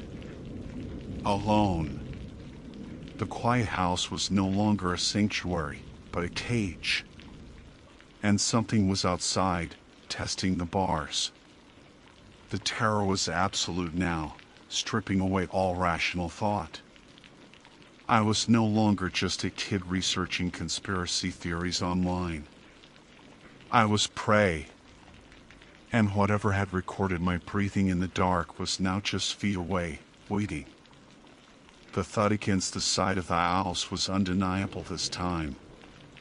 Not a creak of the foundation, not a branch hitting the wall in the wind. It was solid, deliberate contact. Near the back, near my room. My heart hammered against my ribs, a frantic, painful rhythm that was the only sound I could hear over the blood rushing in my ears. I stood frozen for a second, locked in my room, the flimsy door feeling like paper. My eyes darted around the room, searching for what? A weapon? Something to barricade the door? My gaze landed on my baseball bat in the corner. Pathetic, I thought. Would that even do anything against whatever was outside? Another sound. A soft scrape against the outer wall, followed by a faint tap. Like something being tested. Or someone feeling their way along the siding. It was right outside the window now. My window. The one they had recorded me through. Panic seized me, cold and absolute. Rational thought dissolved, replaced by pure, survival-driven terror. I stumbled backward, away from the door, away from the window, as if distancing myself physically could somehow make the threat less real. My back hit the bookshelf, sending a couple of paperbacks tumbling to the floor with a muffled thud. I didn't even flinch. Scrape, tap, scrape. The sounds were closer, more distinct now. They weren't trying to be quiet anymore. It was like they knew I was in here. Knew I was listening. Then, the worst sound yet. A faint but unmistakable rattling of the window frame. Someone was touching the glass. Maybe trying the lock. My breath hitched. The window. I hadn't thought about the window lock. It was an old house. The locks on the windows were simple latches. Useless against any kind of determined effort. I needed to move. I couldn't just stand here and wait for them to come in. But where could I go? Downstairs? Out the front door? That felt like running blind into whatever trap might be set. Up the stairs? To the even more isolated second floor? My mind flashed back to the dark website. The anomalies section. The audio clip. My breathing. Recorded from outside my window. This wasn't random. This was connected. Finding that clip, hearing it, had it alerted them somehow? Was the site itself a lure? A way to identify people who were aware of the surveillance, who were digging into the dark corners, and then, what? Silence them? Terrify them into submission? Rattle, rattle.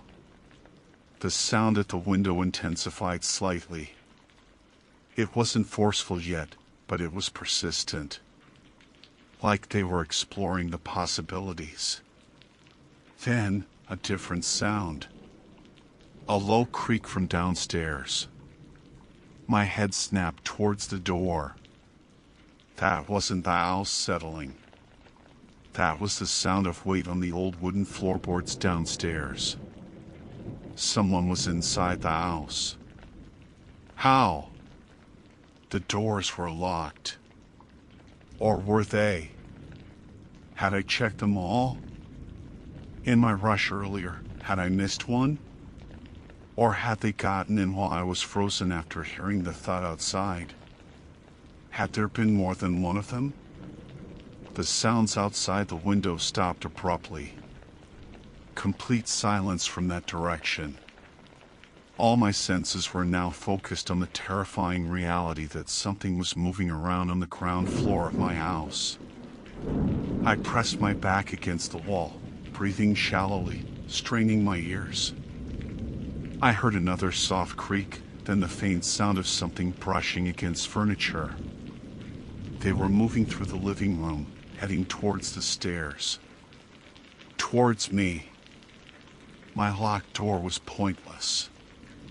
A joke. It would take seconds to get through. I was trapped. Panic morphed into a desperate, animal fear. I needed to hide. Now. I scrambled towards my closet, pulling the door open. It was full of clothes, boxes, the usual teenage mess. Not exactly a secure bunker, but it was better than standing in the open. I squeezed myself into the back corner behind some hanging coats, pulling a heavy jacket around me as if it could somehow conceal me. I left the closet door slightly ajar, enough to peer out into the darkened room. My heart was a frantic drum solo against my ribs. Every muscle in my body was tense, ready to bolt or fight, even though I knew I had no chance. Footsteps. Slow, deliberate, coming up the stairs. Creak, creak, creak. Each step was a hammer blow, counting down the seconds until they reached my door. They weren't trying to be quiet anymore. It was almost processional. Like they knew there was no escape. They reached the top of the stairs. Pause. I heard a soft, guttural exhale. It wasn't my breathing. It was rougher, deeper. Then, the sound of movement in the hallway outside my room. A shuffle. Something brushing against the wall. They were right there. My eyes were wide, staring through the gap in the closet door at my bedroom door. I could see the faint outline of the doorknob in the gloom. Silence again. A heavy, expectant silence that felt thicker than the air. What were they doing? Standing there? Listening? And then, a sound that was not a creak, not a shuffle, not a breath. It was a low, electronic click, like a recording device being activated, followed by a familiar static hiss. And then, through the hiss, the sound of breathing. In, out. In, out. My own breathing. The audio clip from the dark website. Playing. Right outside my door. It wasn't coming from my computer. My computer was across the room, silent and dark on my desk. It was coming from the hallway. From the other side of my door. They had the recording. They had brought it with them. Why? Was it a taunt? Proof that they had been here before? Or was it something else? A way to connect? To link that moment of unseen surveillance to this moment of immediate terror? The sound of my breathing played for its short duration, then clicked off. Silence returned.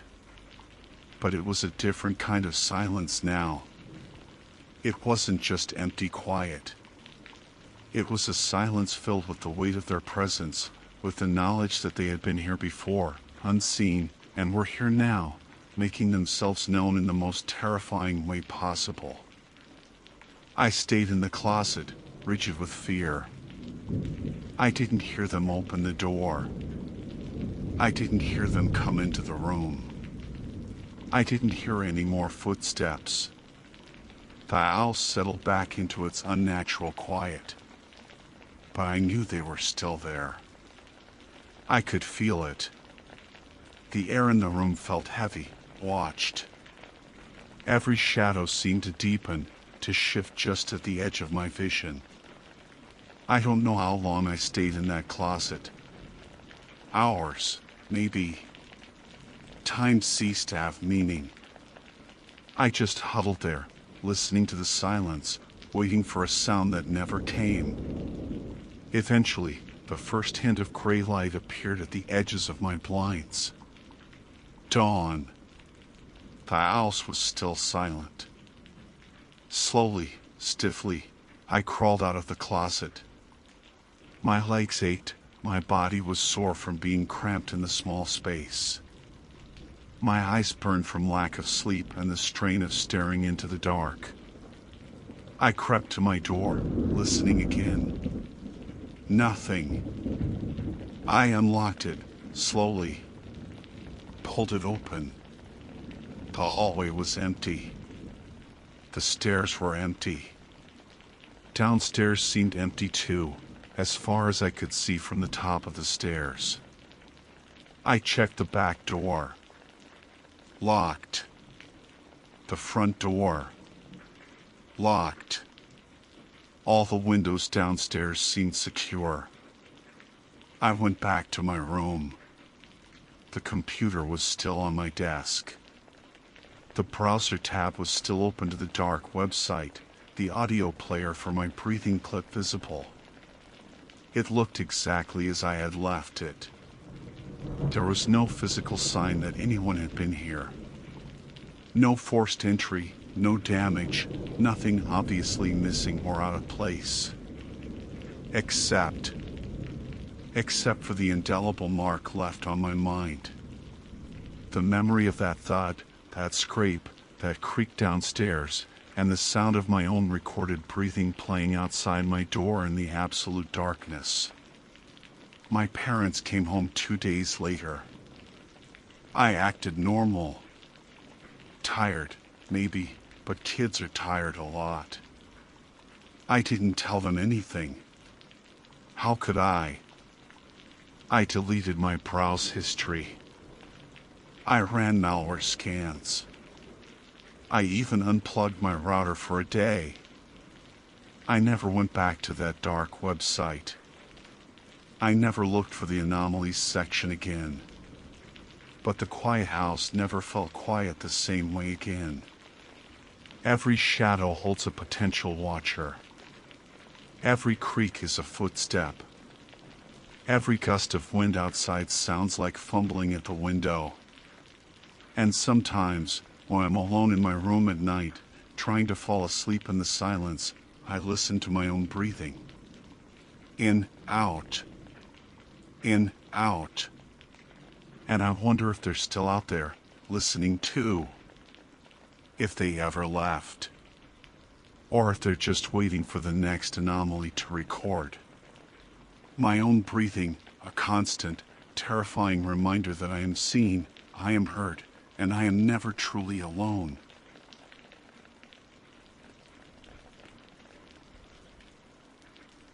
My name is Stephanie. And right now, I'm alone. Like, properly alone, for the first time in what feels like ages. My mom's off on some week-long mindfulness retreat in the mountains, all yoga mats, chanting, and zero cell service, apparently. Good for her, I guess. My dad.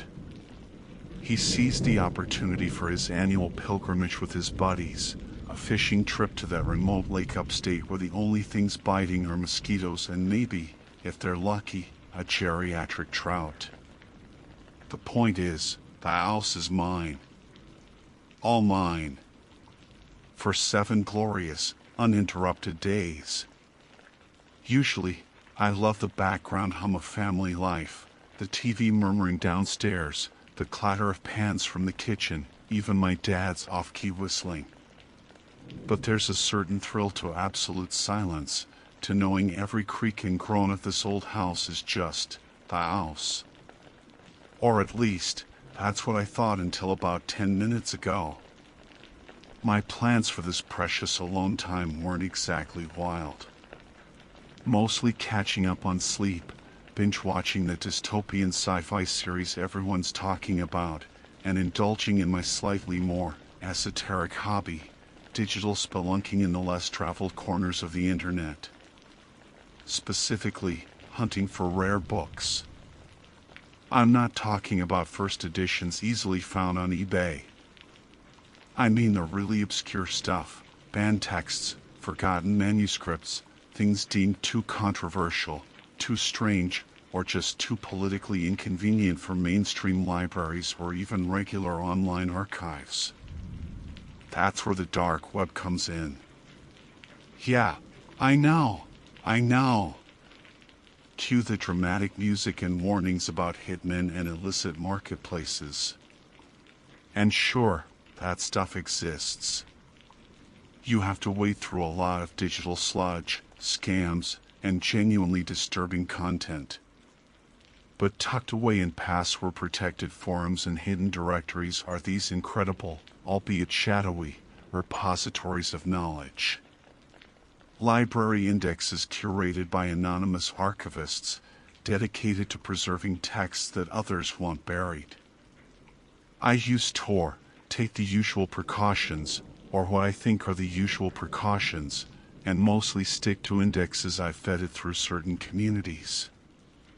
It's usually harmless, if a little creepy. Think digital dumpster diving, but for forbidden literature. Tonight, nestled in my dad's overly plush armchair, laptop balanced on my knees, the only light coming from the screen painting my face in shifting blues and whites, I was deep in the virtual stacks of an index known cryptically as the Obsidian Shelf. It had a reputation for hosting particularly hard-to-find grimoires, suppressed political treatises, and avant-garde fiction that pushed boundaries into uncomfortable territories. The interface was stark, black background, gray text, links that often led nowhere or to error pages. It felt like navigating a library catalog designed by nihilists. I'd been scrolling for maybe an hour, sipping lukewarm tea, the initial excitement of solitude settling into a comfortable quiet. I found a couple of interesting prospects, a supposedly uncensored translation of a 17th century demonology text, a collection of surrealist poetry banned in Franco's Spain, but nothing truly grabbed me. Then I saw it. The title was simple, almost mundane compared to some of the occult or revolutionary tracks listed nearby, The Art of Silent Entry. No author was listed. No publication date. Just the title and a file size that seemed a bit small for a full book, even a short one. There was no description, no preview image, nothing but the stark hyperlink. It stood up precisely because it seemed so plain. Yet, something about it snagged my curiosity. The Art of Silent Entry. What did that even mean? Was it about lockpicking? Burglary techniques? A metaphorical treatise on social infiltration? Maybe some obscure Zen philosophy text about entering a state of mindfulness? The ambiguity was intriguing. In the context of the obsidian shelf, a place dedicated to the hidden and forbidden, it felt less like a practical guide and more like something else. Something potentially darker. My cursor hovered over the link. A little flicker of unease, the kind you get before clicking on something you know is probably dodgy, but curiosity outweighs caution. It was listed as a PDF. Standard, safe enough, usually. Worst case scenario, it's mislabeled malware, and my antivirus catches it. I'd scanned weirder files from shadier corners before. What's the harm? I clicked. There was no download progress bar. No save as dialog box popped up. My browser didn't indicate a file being received. Instead, my laptop's fans suddenly whirred louder, a brief, intense burst of activity. A black window, like a command prompt, flashed onto the screen for less than a second, too fast to read any text, if there even was any, and then vanished. My cursor flickered, then steadied. The web page remained unchanged. Weird, I murmured, tapping the trackpad. Maybe the link was broken? Or maybe it triggered some kind of background script. Annoying, but probably nothing. I'd run a virus scan later, just in case. I reached for my tea, ready to dismiss it and keep scrolling. That's when I heard it. From downstairs. It wasn't the usual settling groan of the old house. This was different. Lower. Slower. More deliberate. It was the distinct, unmistakable sound of the heavy oak front door, the one that always sticks slightly at the bottom unless you pull it just right, swinging inward. Very, very slowly. The sound scraped through the profound silence of the empty house, each protesting fiber of wood amplified, echoing up the stairwell. My blood ran cold.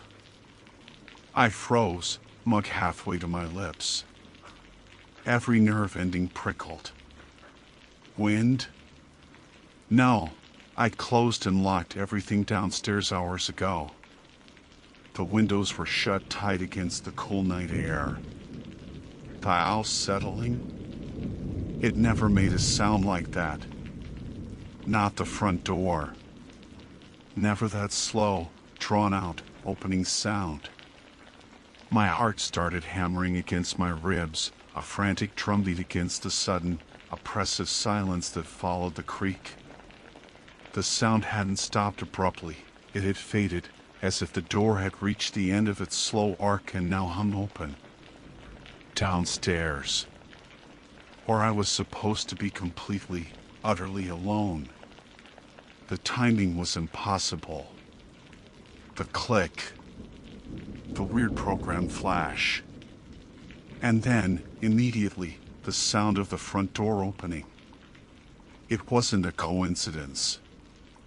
It couldn't be. A wave of icy dread washed over me, prickling my scalp.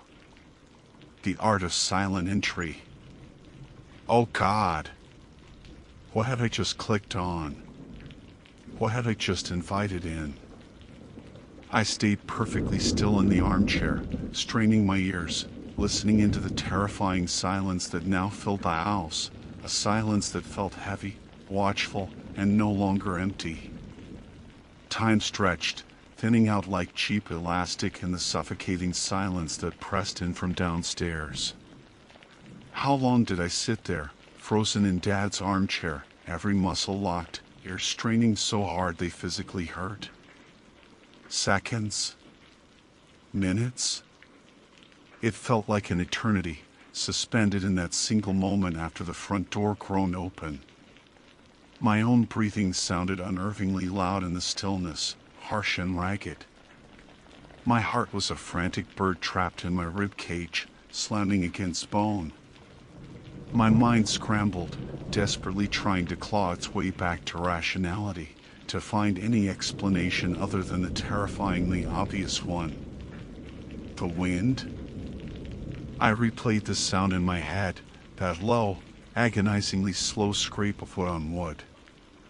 No gust of wind, no matter how freakish, could mimic that deliberate pace, that specific protesting groan of the old oak door. A mechanical failure? Maybe the latch finally gave out. Possible, maybe, but the timing. Dear God, the timing. It happened the instant after I clicked that link, after that black window flashed and vanished. Coincidence felt like a flimsy shield against the icy certainty creeping up my spine. The Art of Silent Entry. The title echoed in my thoughts, no longer intriguing, no longer ambiguous. It felt like a declaration. A boast. A key turning in a lock I didn't even know existed. The program I thought was a failed download, it hadn't failed. It had worked. It had done exactly what it promised. It had opened my door. Silently? No, not quite silently. But effectively. Undeniably. And if it opened the door, what or who had come through? The thought jolted me out of my paralysis. Sitting here, hidden upstairs, wouldn't make me safe. If something was downstairs, did it know I was here? Was it waiting? Listening, just like I was? The silence from below was no longer just an absence of sound. It felt heavy, expectant, charged with unseen presence. I had to know. I couldn't just wait here, blind and terrified. Slowly, painstakingly, I forced my limbs to move. Easing myself forward in the armchair felt like a monumental effort, the slight rustle of fabric against my jeans sounding like a gunshot in the quiet room.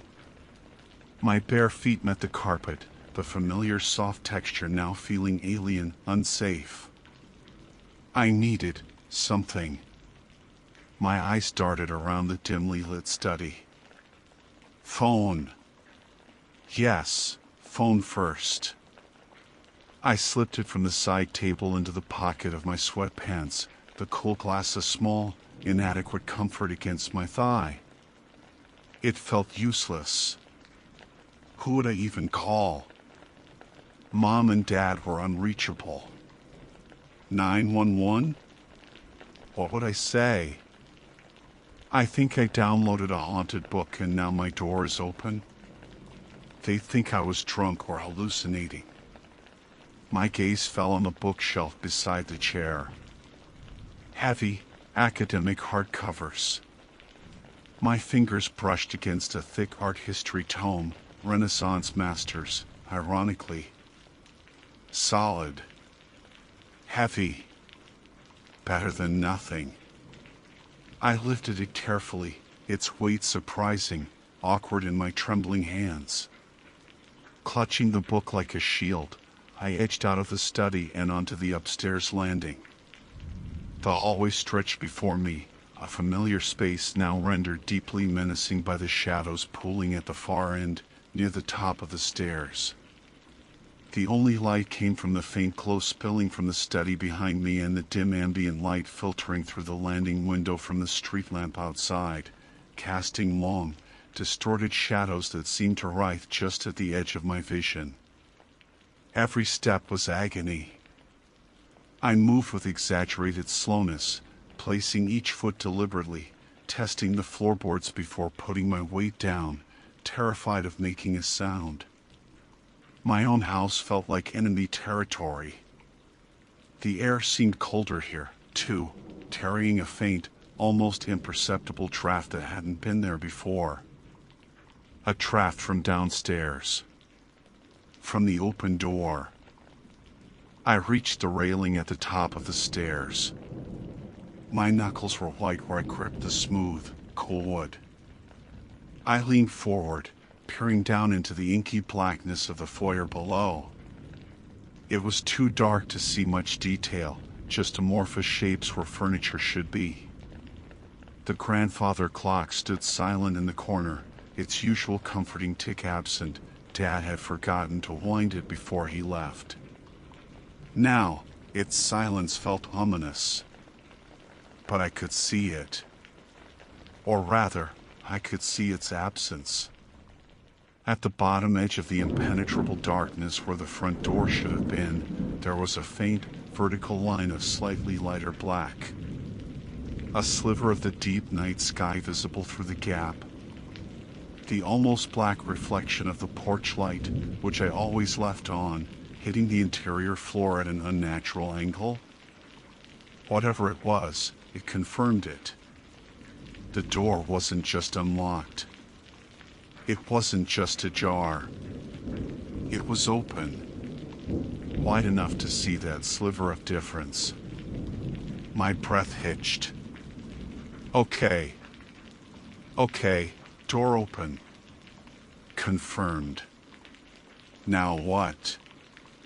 Retreat? Barricade myself in a room? Call 911 anyway? Then I heard it again. Not the creak of the door this time. Something smaller. Sharper. A soft scuff sound from the base of the stairs, maybe near the coat rack. Like a rubber sole slipping slightly on the polished hardwood floor.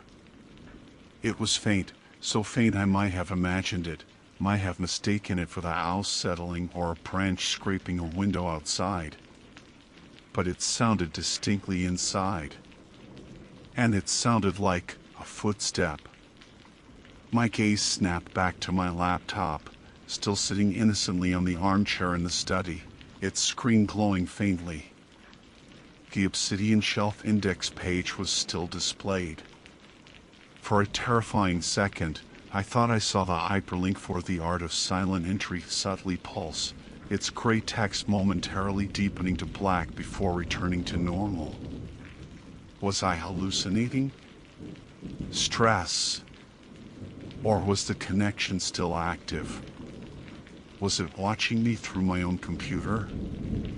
The thought was horrifying. Silent entry. It wasn't just about the door. It was about the approach. Stealthy. Unseen. Another sound. A tiny click. It came from downstairs, but closer this time. Near the bottom step. Hard to pinpoint in the echoing silence. It wasn't loud, but it was definite. Metallic.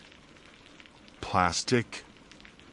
Like something being gently set down or picked up. My grip tightened on the heavy art book, the sharp corners digging into my palm. The draft from the open door seemed to carry a new chill, one that had nothing to do with the outside temperature. It felt like the cold breath of intrusion, of violation. Then, the sound that shattered the last vestiges of hope for a rational explanation. Tap. A soft, deliberate tap. On the first wooden step of the staircase leading up to where I stood. Followed by a faint creak as weight settled onto the wood. Someone was on the stairs. Someone who had entered silently through the door I'd inadvertently opened with a click. And they were coming up. Panic, cold and absolute, seized me. The footsteps were slow, deliberate, unhurried. Each creak of the ancient wooden stairs wasn't just a sound, it was a countdown, marking the approach of whatever had accepted my unintentional invitation. My mind screamed run. Hide. But where? My bedroom? The bathroom? Too far. Too slow.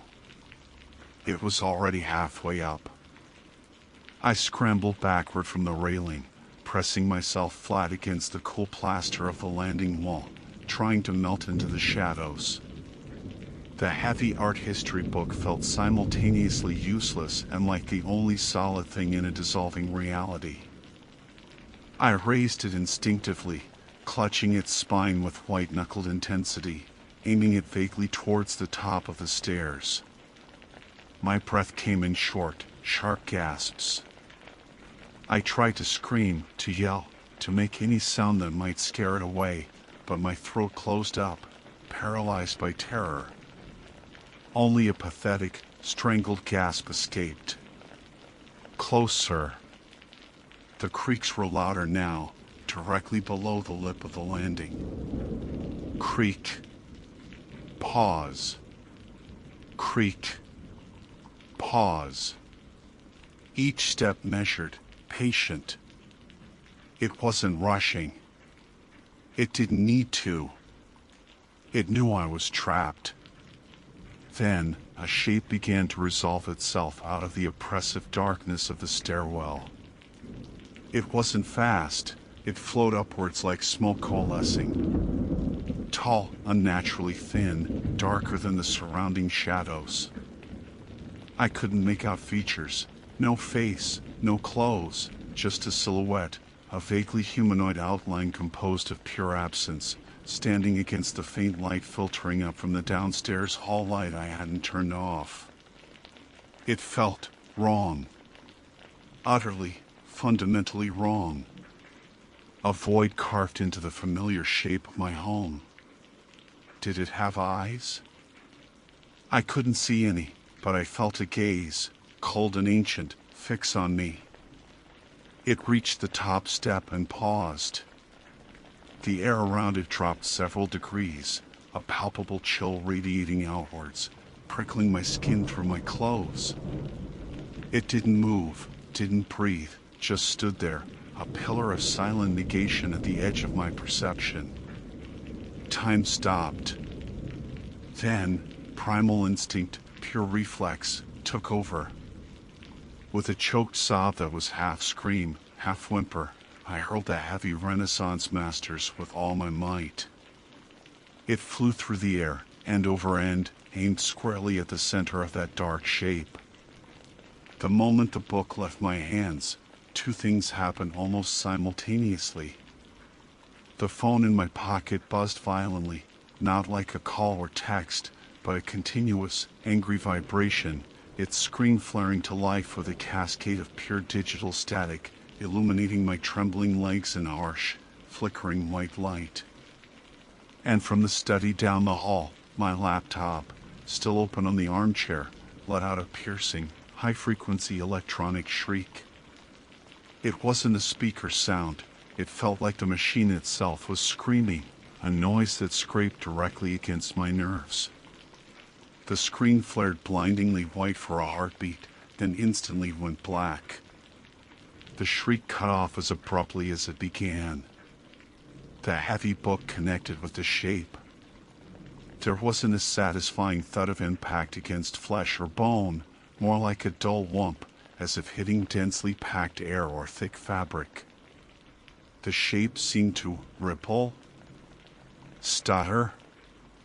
The book passed through the edge of it, clattering loudly as it tumbled down the wooden stairs, landing splayed open near the bottom, pages crumpled. And the shape, it recoiled.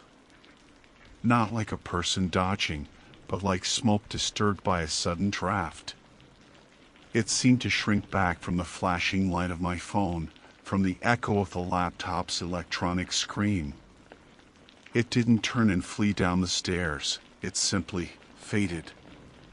Pulled back into the deepest shadows at the corner of the landing, thinning, dissolving until it was nothing more than a lingering cold spot and the memory of absolute terror. Then, silence. A profound, ringing silence that felt heavier, more absolute than before. The only sounds were my own ragged, gasping breaths, the frantic pounding of my heart against my ribs, and the faint, almost imperceptible hum of electricity in the walls. The phone in my pocket stopped vibrating, its screen dark once more. The landing felt empty, but violated. The cold spot where the shape had stood lingered for a few moments before gradually dissipating, leaving behind only the normal coolness of the old house at night. I don't know how long I stood pressed against that wall, shaking uncontrollably, eyes wide, staring at the empty space where the intruder had been. Minutes? An hour? Eventually, the terror subsided just enough for trembling limbs to obey. I slid down the wall until I was huddled on the floor, knees pulled to my chest, still clutching the empty air where the book had been. Slowly, cautiously, fueled by a desperate need to secure myself, I forced myself up. I crept, step by agonizing step, towards my bedroom at the end of the hall, checking every shadow, every corner. Slamming the door shut felt like closing a tomb. I twisted the lock, the click echoing loudly, then dragged my desk chair and wedged it firmly under the doorknob. Only then did I collapse onto my bed, pulling the covers over my head like a child, though I knew it offered no real protection. Sleep was impossible. I just lay there, trembling, listening to the amplified sounds of the house, waiting for the dawn. When the first gray, watery light of morning finally filtered through the curtains, it felt less like a reprieve and more like an illumination of my fear. The house was silent. Deathly silent. Had I dreamed it? Hallucinated the whole thing out of loneliness and too much time spent on creepy websites? No. The proof was downstairs. Forcing myself out of the room, heart pounding, I crept back to the landing. The heavy art book lay near the bottom of the stairs, its spine broken, pages torn. Physical evidence. And the front door? I descended the stairs, each step hesitant, expecting something. But the entryway was empty. And the front door was closed.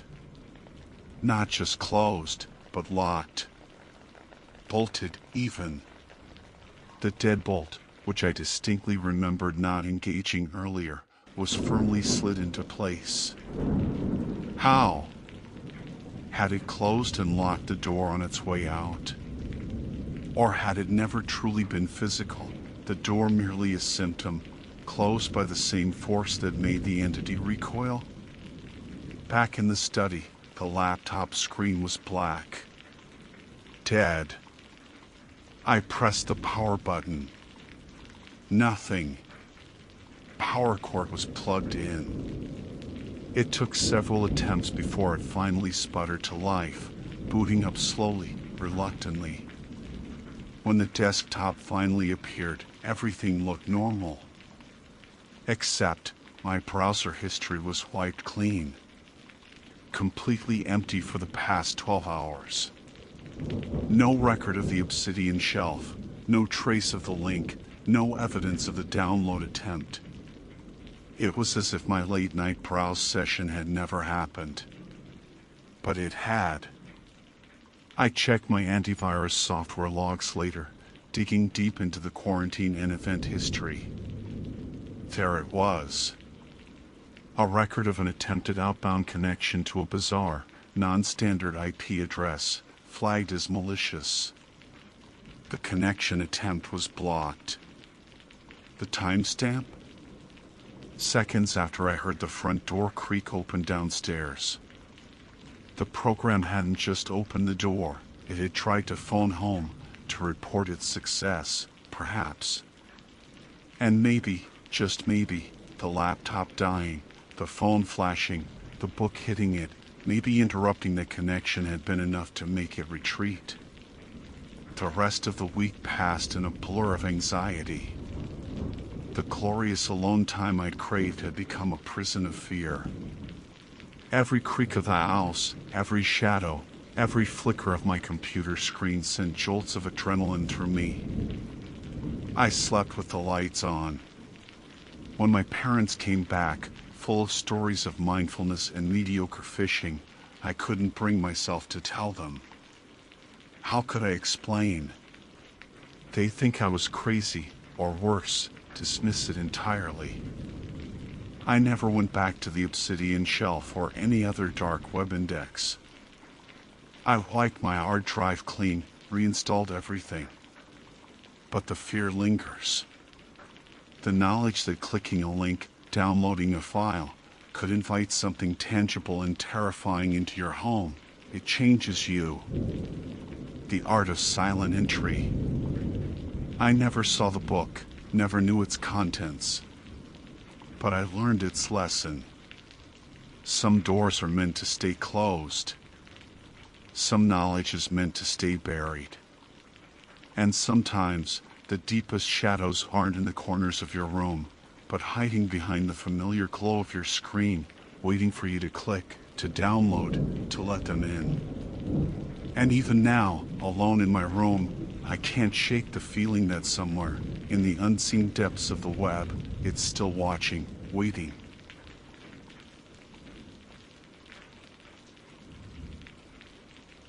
My name is David. Just David. Average guy, I guess. 17, navigating that weird space between being a kid and whatever comes next. Right now, though, the most defining characteristic of my existence is solitude. Absolute, echoing solitude. My parents, bless their spontaneous hearts, decided literally yesterday evening that they had to drive up and see my grandparents. Something about my grandmother's prize-winning petunias needing urgent admiration, or maybe my grandfather finally figuring out how to use his email. The reason was fuzzy, delivered in a flurry of packed bags and last-minute instructions barked over shoulders. The point is, they're gone. Vanished in a puff of exhaust fumes early this morning, leaving me the undisputed, temporary king of a suddenly cavernous 3-bedroom suburban castle. Normally, the prospect of an empty house is teenage nirvana. Freedom, right? Crank the music, raid the fridge for things usually declared off limits, sprawl across the living room sofa like a conquering hero. And for the first few hours, it was exactly that. I blasted some obscure indie band they hate, ate leftover pizza for breakfast, and left my socks exactly where they landed after being peeled off. Glorious anarchy. But as dusk started bleeding through the blinds, tinting the familiar beige walls with shades of orange and purple, the silence began to assert itself. It wasn't just quiet, it was heavy. Every creak of the floorboards, every gurgle of the refrigerator's ancient plumbing seemed amplified, echoing in the stillness. The freedom started to feel less like a party and more like, well, being alone. Very, very alone. To distract myself from the creeping unease, the kind that makes you check locked doors even though you know you locked them, I retreated to my digital sanctuary, my PC. My setup is my pride and joy, a glowing beast humming under my desk. Usually, it's my portal to other worlds, filled with dragons to slay or galaxies to explore. Tonight, though, my usual haunts felt stale. The silence of the house seemed to seep even into the virtual realms. So, I drifted. Clicked through mindless videos, scrolled through endless feeds, eventually landing on the murkier shores of the internet. I have this interest. Some people collect stamps, others build model trains. I get fascinated by how things work, specifically things designed to keep people out. Locks, security systems, digital protocols. It started innocently enough, watching YouTube videos of lock-picking lawyers demonstrating design flaws. But curiosity is a rabbit hole, and sometimes you want to see how deep it goes. That's how I found myself navigating through layers of TOR, the browser humming with the effort of bouncing my signal across the globe, landing on forums where the discussions were less theoretical and more practical. Places where anonymity wasn't just a feature, it was the foundation. Tonight, I stumbled onto a forum dedicated to physical security bypassing and, branching off that, digital intrusions. It wasn't the darkest corner of the dark web, not by a long shot, no illicit marketplaces or truly disturbing content, just gray areas. Discussions about penetration testing tools, vulnerabilities in common software, debates about the ethics of information disclosure. It felt edgy, forbidden, tapping into that primal thrill of peeking behind the curtain. I was strictly an observer, a digital tourist. I told myself it was purely academic, understanding the threats to better appreciate the protections. Mostly, I think I just liked the feeling of knowing things most people didn't. I lurked through threads discussing magnetic stripe vulnerabilities and the surprising simplicity of certain keypad bypasses. Then, I saw a thread titled simply, Rat's Remote Access Discussion. My curiosity piqued. Remote access tools. I knew the acronym. Software that could grant someone control over another machine, remotely. Often used legitimately by IT support, but notoriously repurposed for malicious intent. The thread was a mix of technical jargon, cautionary tales, and a few users boasting about hypothetical scenarios. It was fascinating in a detached, slightly morbid way. Like watching a documentary about venomous snakes, interesting from a distance. Deep within the thread, buried under replies debating encryption protocols, was a post from a user named nullbyte_spectre. The username itself sent a tiny shiver down my spine. Null bytes, specters, it dripped with hacker cliché, but in this context, it felt less like posturing and more like a statement of intent. The post was brief, proof of concept for newer smart lock integration. Physical access simulation via network vector. Demo below. Below this cryptic description was a hyperlink. No warnings, no further explanation. Just the stark blue text, looking innocuous but somehow radiating danger.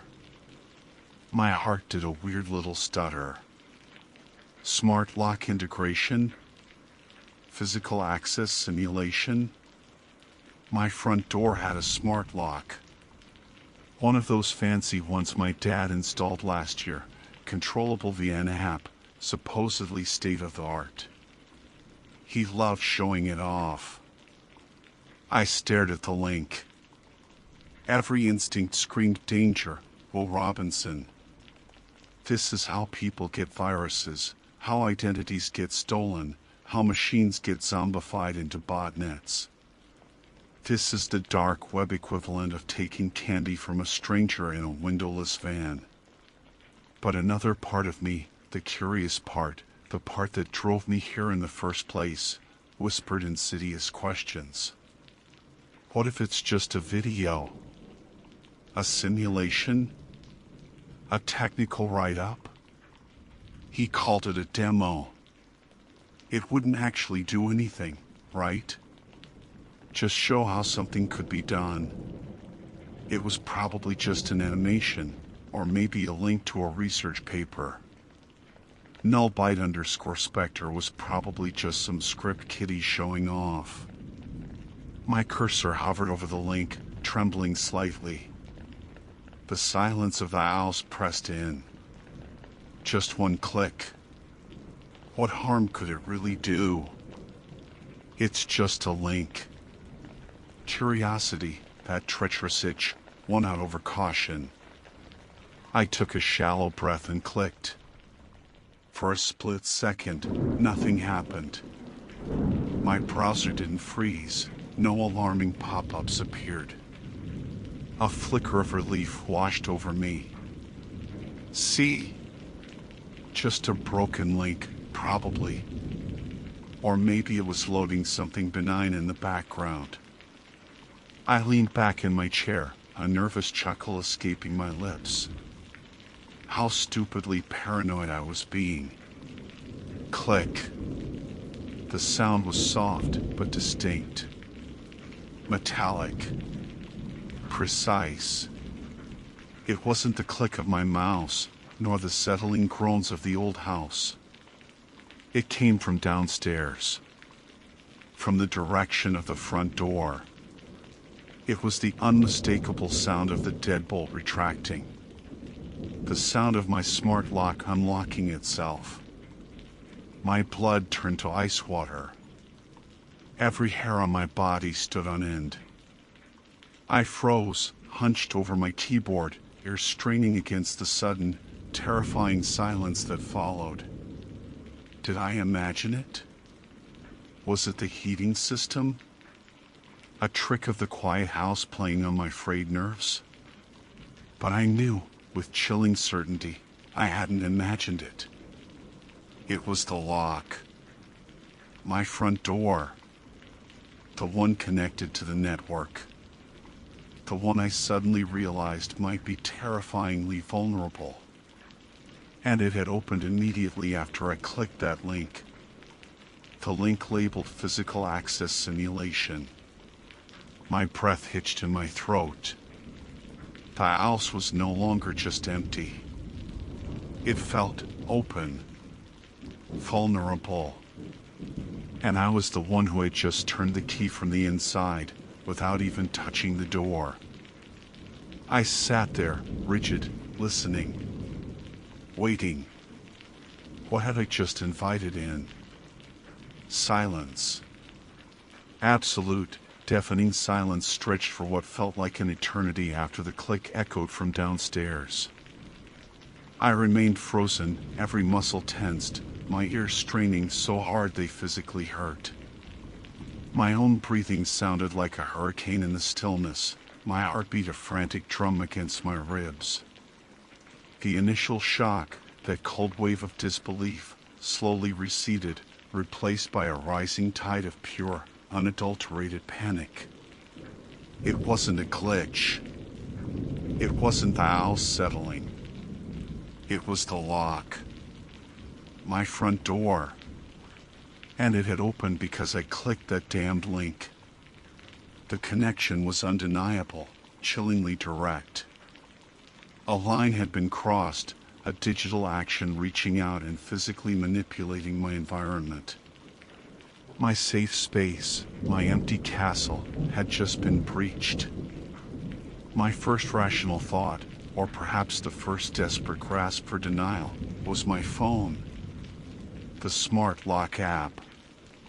My fingers, clumsy and trembling, fumbled for my phone on the desk beside the keyboard. Screen blindingly bright in the dim room, I navigated to the familiar icon, the little house symbol that usually offered peace of mind. It took an agonizing moment to load, the little spinning wheel mocking my urgency. Then, the status appeared. Stark white text on a dark background, front door, unlocked. Below it, the timestamp. Mere seconds after I'd clicked the link on that godforsaken forum. No ambiguity. No room for doubt. It wasn't a malfunction. The system registered the door as unlocked. By something. A wave of nausea washed over me. Okay, think. What now? Lock it again? Could I? I tapped the lock button on the app. The virtual button depressed, the app showed locking. For a tense second, and then, nothing. It snapped back to front door, unlocked. I tried again. Same result. A cold dread, deeper than before, began to pull in my stomach, The app wasn't working. Or rather, something was preventing it from working. My control had been overridden. Who? Who was doing this? Nullbyte_Spectre? Was this the demo? Proving they could bypass the lock? But why? Was it just a malicious prank? Or something worse? Was someone outside? Right now? Standing on the porch, waiting? The image flooded my mind, a shadowy figure illuminated by the porch light, testing the now unlocked door handle. My breath caught in my throat. I had to see. I couldn't just sit here, blind, waiting for whatever came next. Staying put felt like being a sitting duck. But the thought of going downstairs, towards the compromised door, towards the unknown, was terrifying. My room, my sanctuary, suddenly felt like the only safe place on Earth, even with the digital poison potentially infecting my PC. But safety was an illusion if the front door was wide open, wasn't it? My legs felt like lead pipes, heavy and unresponsive, but somehow, I pushed myself up from the chair.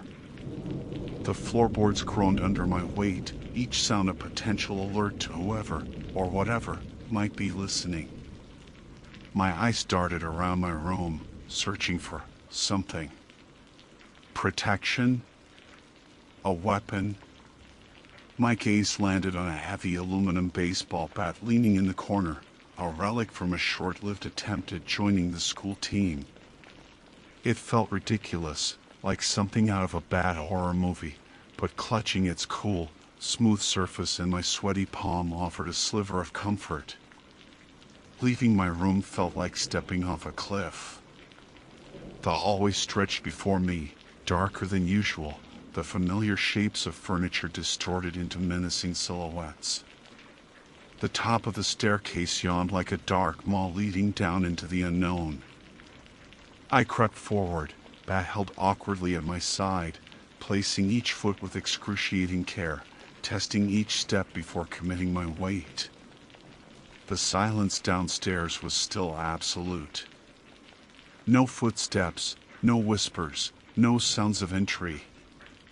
Was that better or worse? Did it mean no one was there?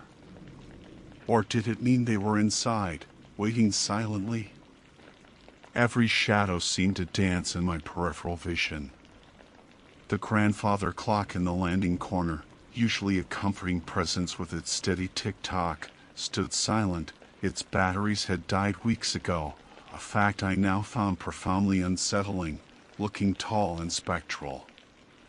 The descent down the stairs was agony. Each creak of the wood was a gunshot in the silence.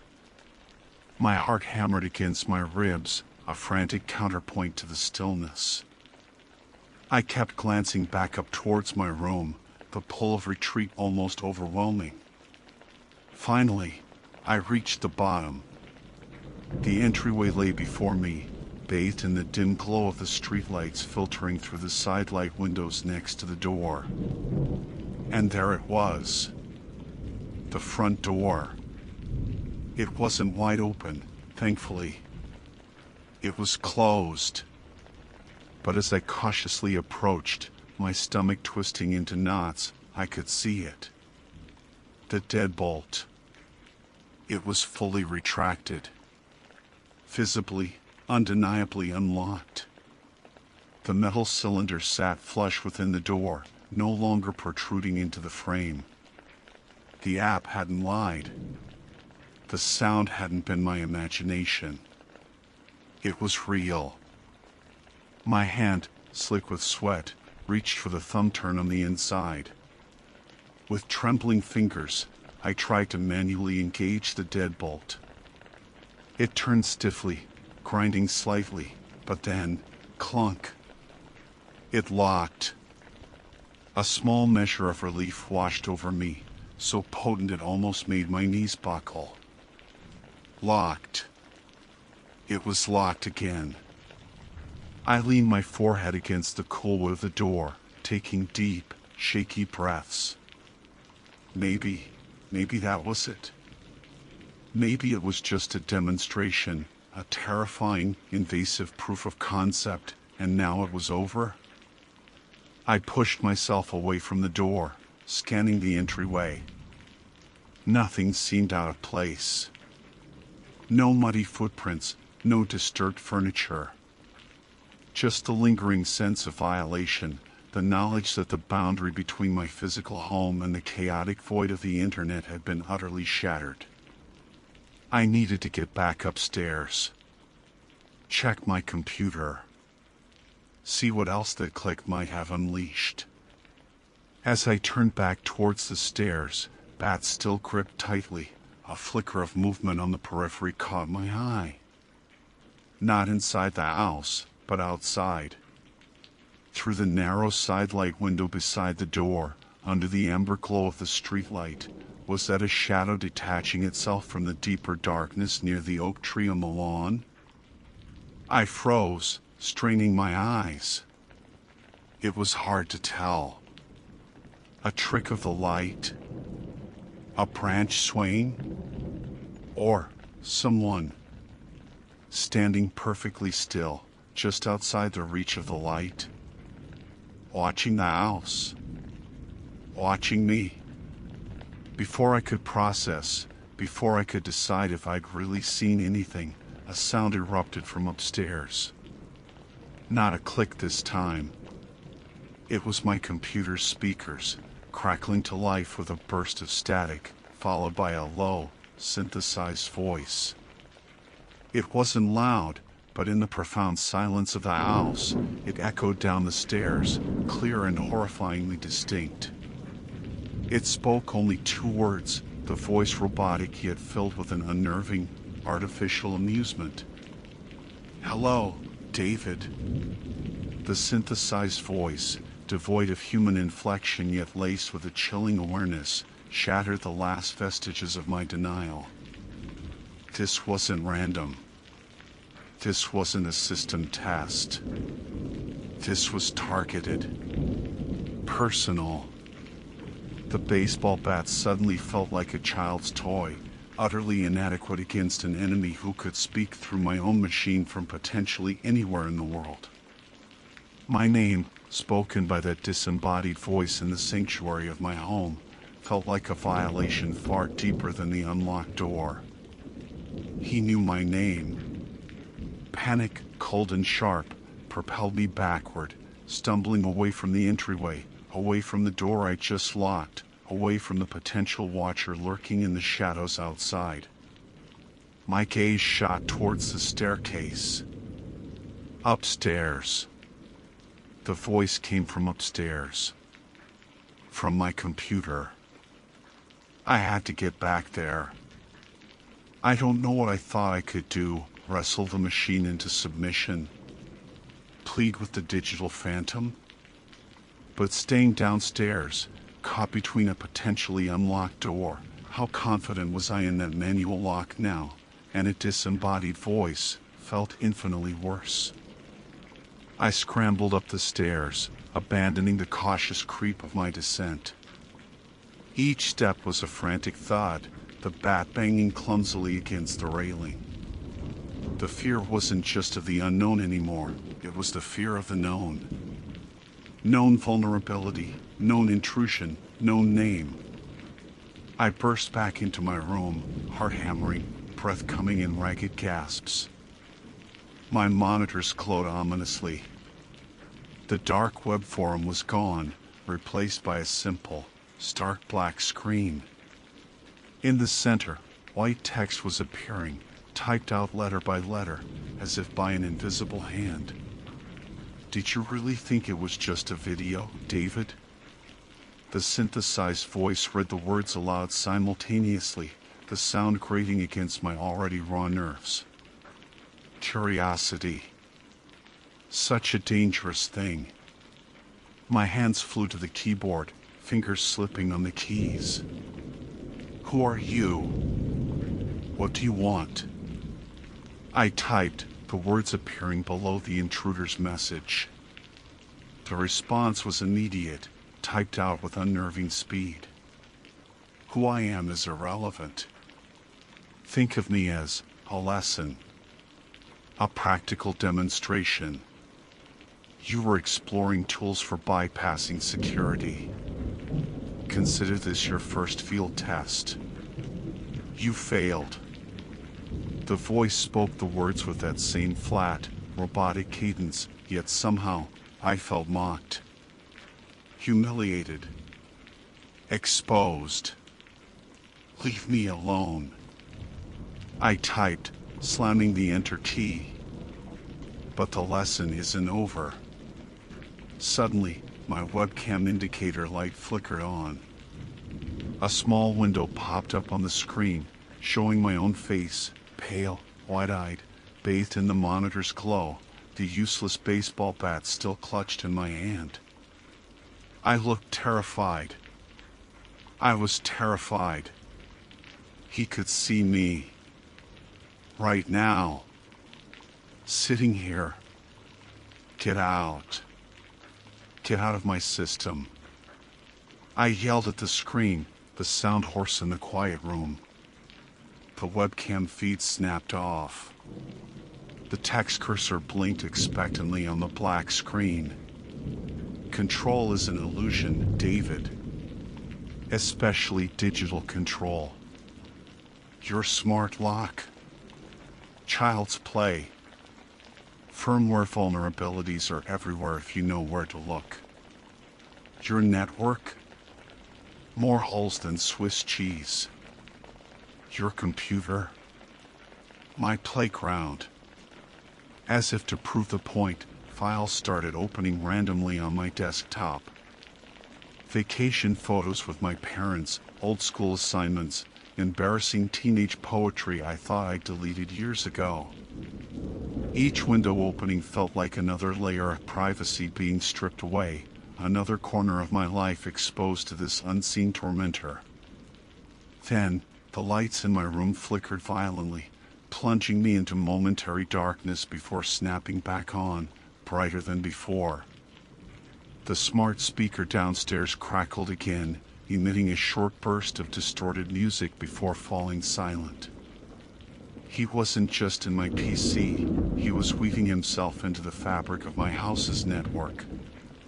My eyes darted to the window. Outside, the streetlight cast long shadows. Was the figure still there? Near the oak tree? I couldn't be sure. Was the person controlling my computer the same person potentially standing on my lawn? Or had nullbyte_spectre simply opened the door, a digital invitation for a physical accomplice? The uncertainty was agonizing.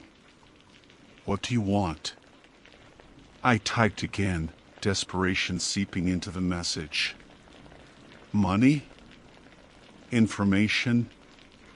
Just chaos. I want you to understand.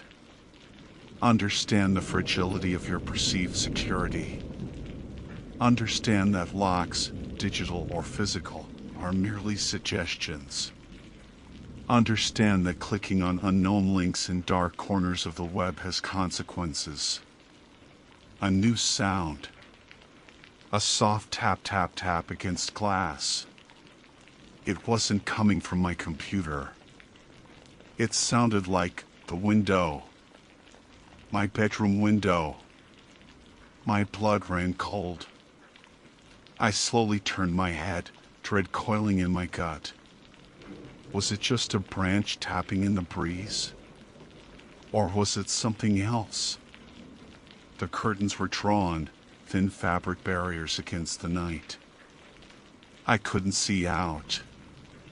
But the tapping continued, rhythmic, deliberate. Tap, tap, tap. My mind raced, searching for an escape, a way to sever this connection. The internet cable. I lunged towards the back of the PC tower, fumbling for the Ethernet cable's plastic clip. My fingers closed around it, and I yanked. The cable came free with a satisfying click. The network status icon on my screen immediately showed a disconnection. I stared at the black screen, waiting. The typed text remained frozen. The synthesized voice was silent. Had I done it? Had I cut him off? For a moment, blissful silence reigned. The tapping on the window had stopped. My breathing was harsh, ragged. I strained my ears. Nothing. Maybe it was over. Then, the screen flickered back to life. Not with text this time, but with an image. It loaded slowly, line by line, like an old dial-up connection. It was a live feed. Grainy, dark, but unmistakable. It was the view from my own webcam, pointed directly at me, still sitting frozen in my chair. But I had unplugged the Ethernet cable. How? Wi-Fi. Of course. I hadn't disabled the Wi-Fi adapter. A new line of text appeared below the webcam feed, typed slowly, deliberately. Did you relock the door properly, David? Are you sure? The synthesized voice read it out, and this time it sounded lower, slower, almost hungry. The implication hung heavy in the air. Had my frantic manual locking been enough? Was he suggesting he could still open it? Or that someone was testing it right now? That was it. I couldn't stay here. I couldn't fight a ghost in a machine who might also have allies outside my window. Survival instinct screamed louder than fear. I scrambled back, kicking my chair over. Ignoring the computer, ignoring the voice, ignoring the tapping that might or might not have been real, I fled the room, plunging down the hallway towards the circuit breaker box in the utility closet. I yanked the closet door open and slammed my hand against the main breaker switch. The house plunged into absolute darkness and silence. No humming PC, no glowing monitors, no buzzing smart devices. Just me, standing in the pitch black, heart pounding, the sudden absence of electricity feeling like the only weapon I had left. I stood there for minutes, maybe hours, lost in the dark, listening. Listening for the click of the lock, the creak of a floorboard, the tap on the window, the synthesized whisper and the static. But there was nothing. Only the sound of my own ragged breathing and the frantic thumping of my heart. Eventually, dawn began to break, painting the edges of the windows in pale gray. The house remained silent, still, powerless. I never turned the power back on that night. I sat huddled in the dark, baseball bat across my lap, until the sun was fully up, until I heard the familiar rumble of my parents' car pulling into the driveway. I never told them what happened. How could I explain? That I'd invited a digital phantom into our home through a stupid click on a dark web forum? That it had unlocked our door, watched me, spoken to me, toyed with me? They think I was crazy, or worse, ground me until I was 30. The lock works fine now. The computer seems clean, though I haven't dared connect it back to the internet. Life has outwardly returned to normal. But something broke that night. My sense of security, both digital and physical, is shattered. Every time my phone buzzes unexpectedly, every time a light flickers, every time the house creaks in the night, the ice water floods my veins again. I avoid forums, I update passwords obsessively, I have a smart lock with deep suspicion. Was it just nullbyte_spectre showing off? Was the figure outside real? Was the tapping on the window just my imagination running wild? I don't know. I don't think I want to know. All I know is that the digital world and the physical world aren't separate. There are doors between them. And sometimes, curiosity opens locks you can never truly close again. I still hear echoes sometimes, in the static between radio stations, in the hum of the refrigerator. Lingering echoes in the code. And I can't shake the feeling that somewhere, someone is still watching, waiting for me to click the wrong link again. Hello, David.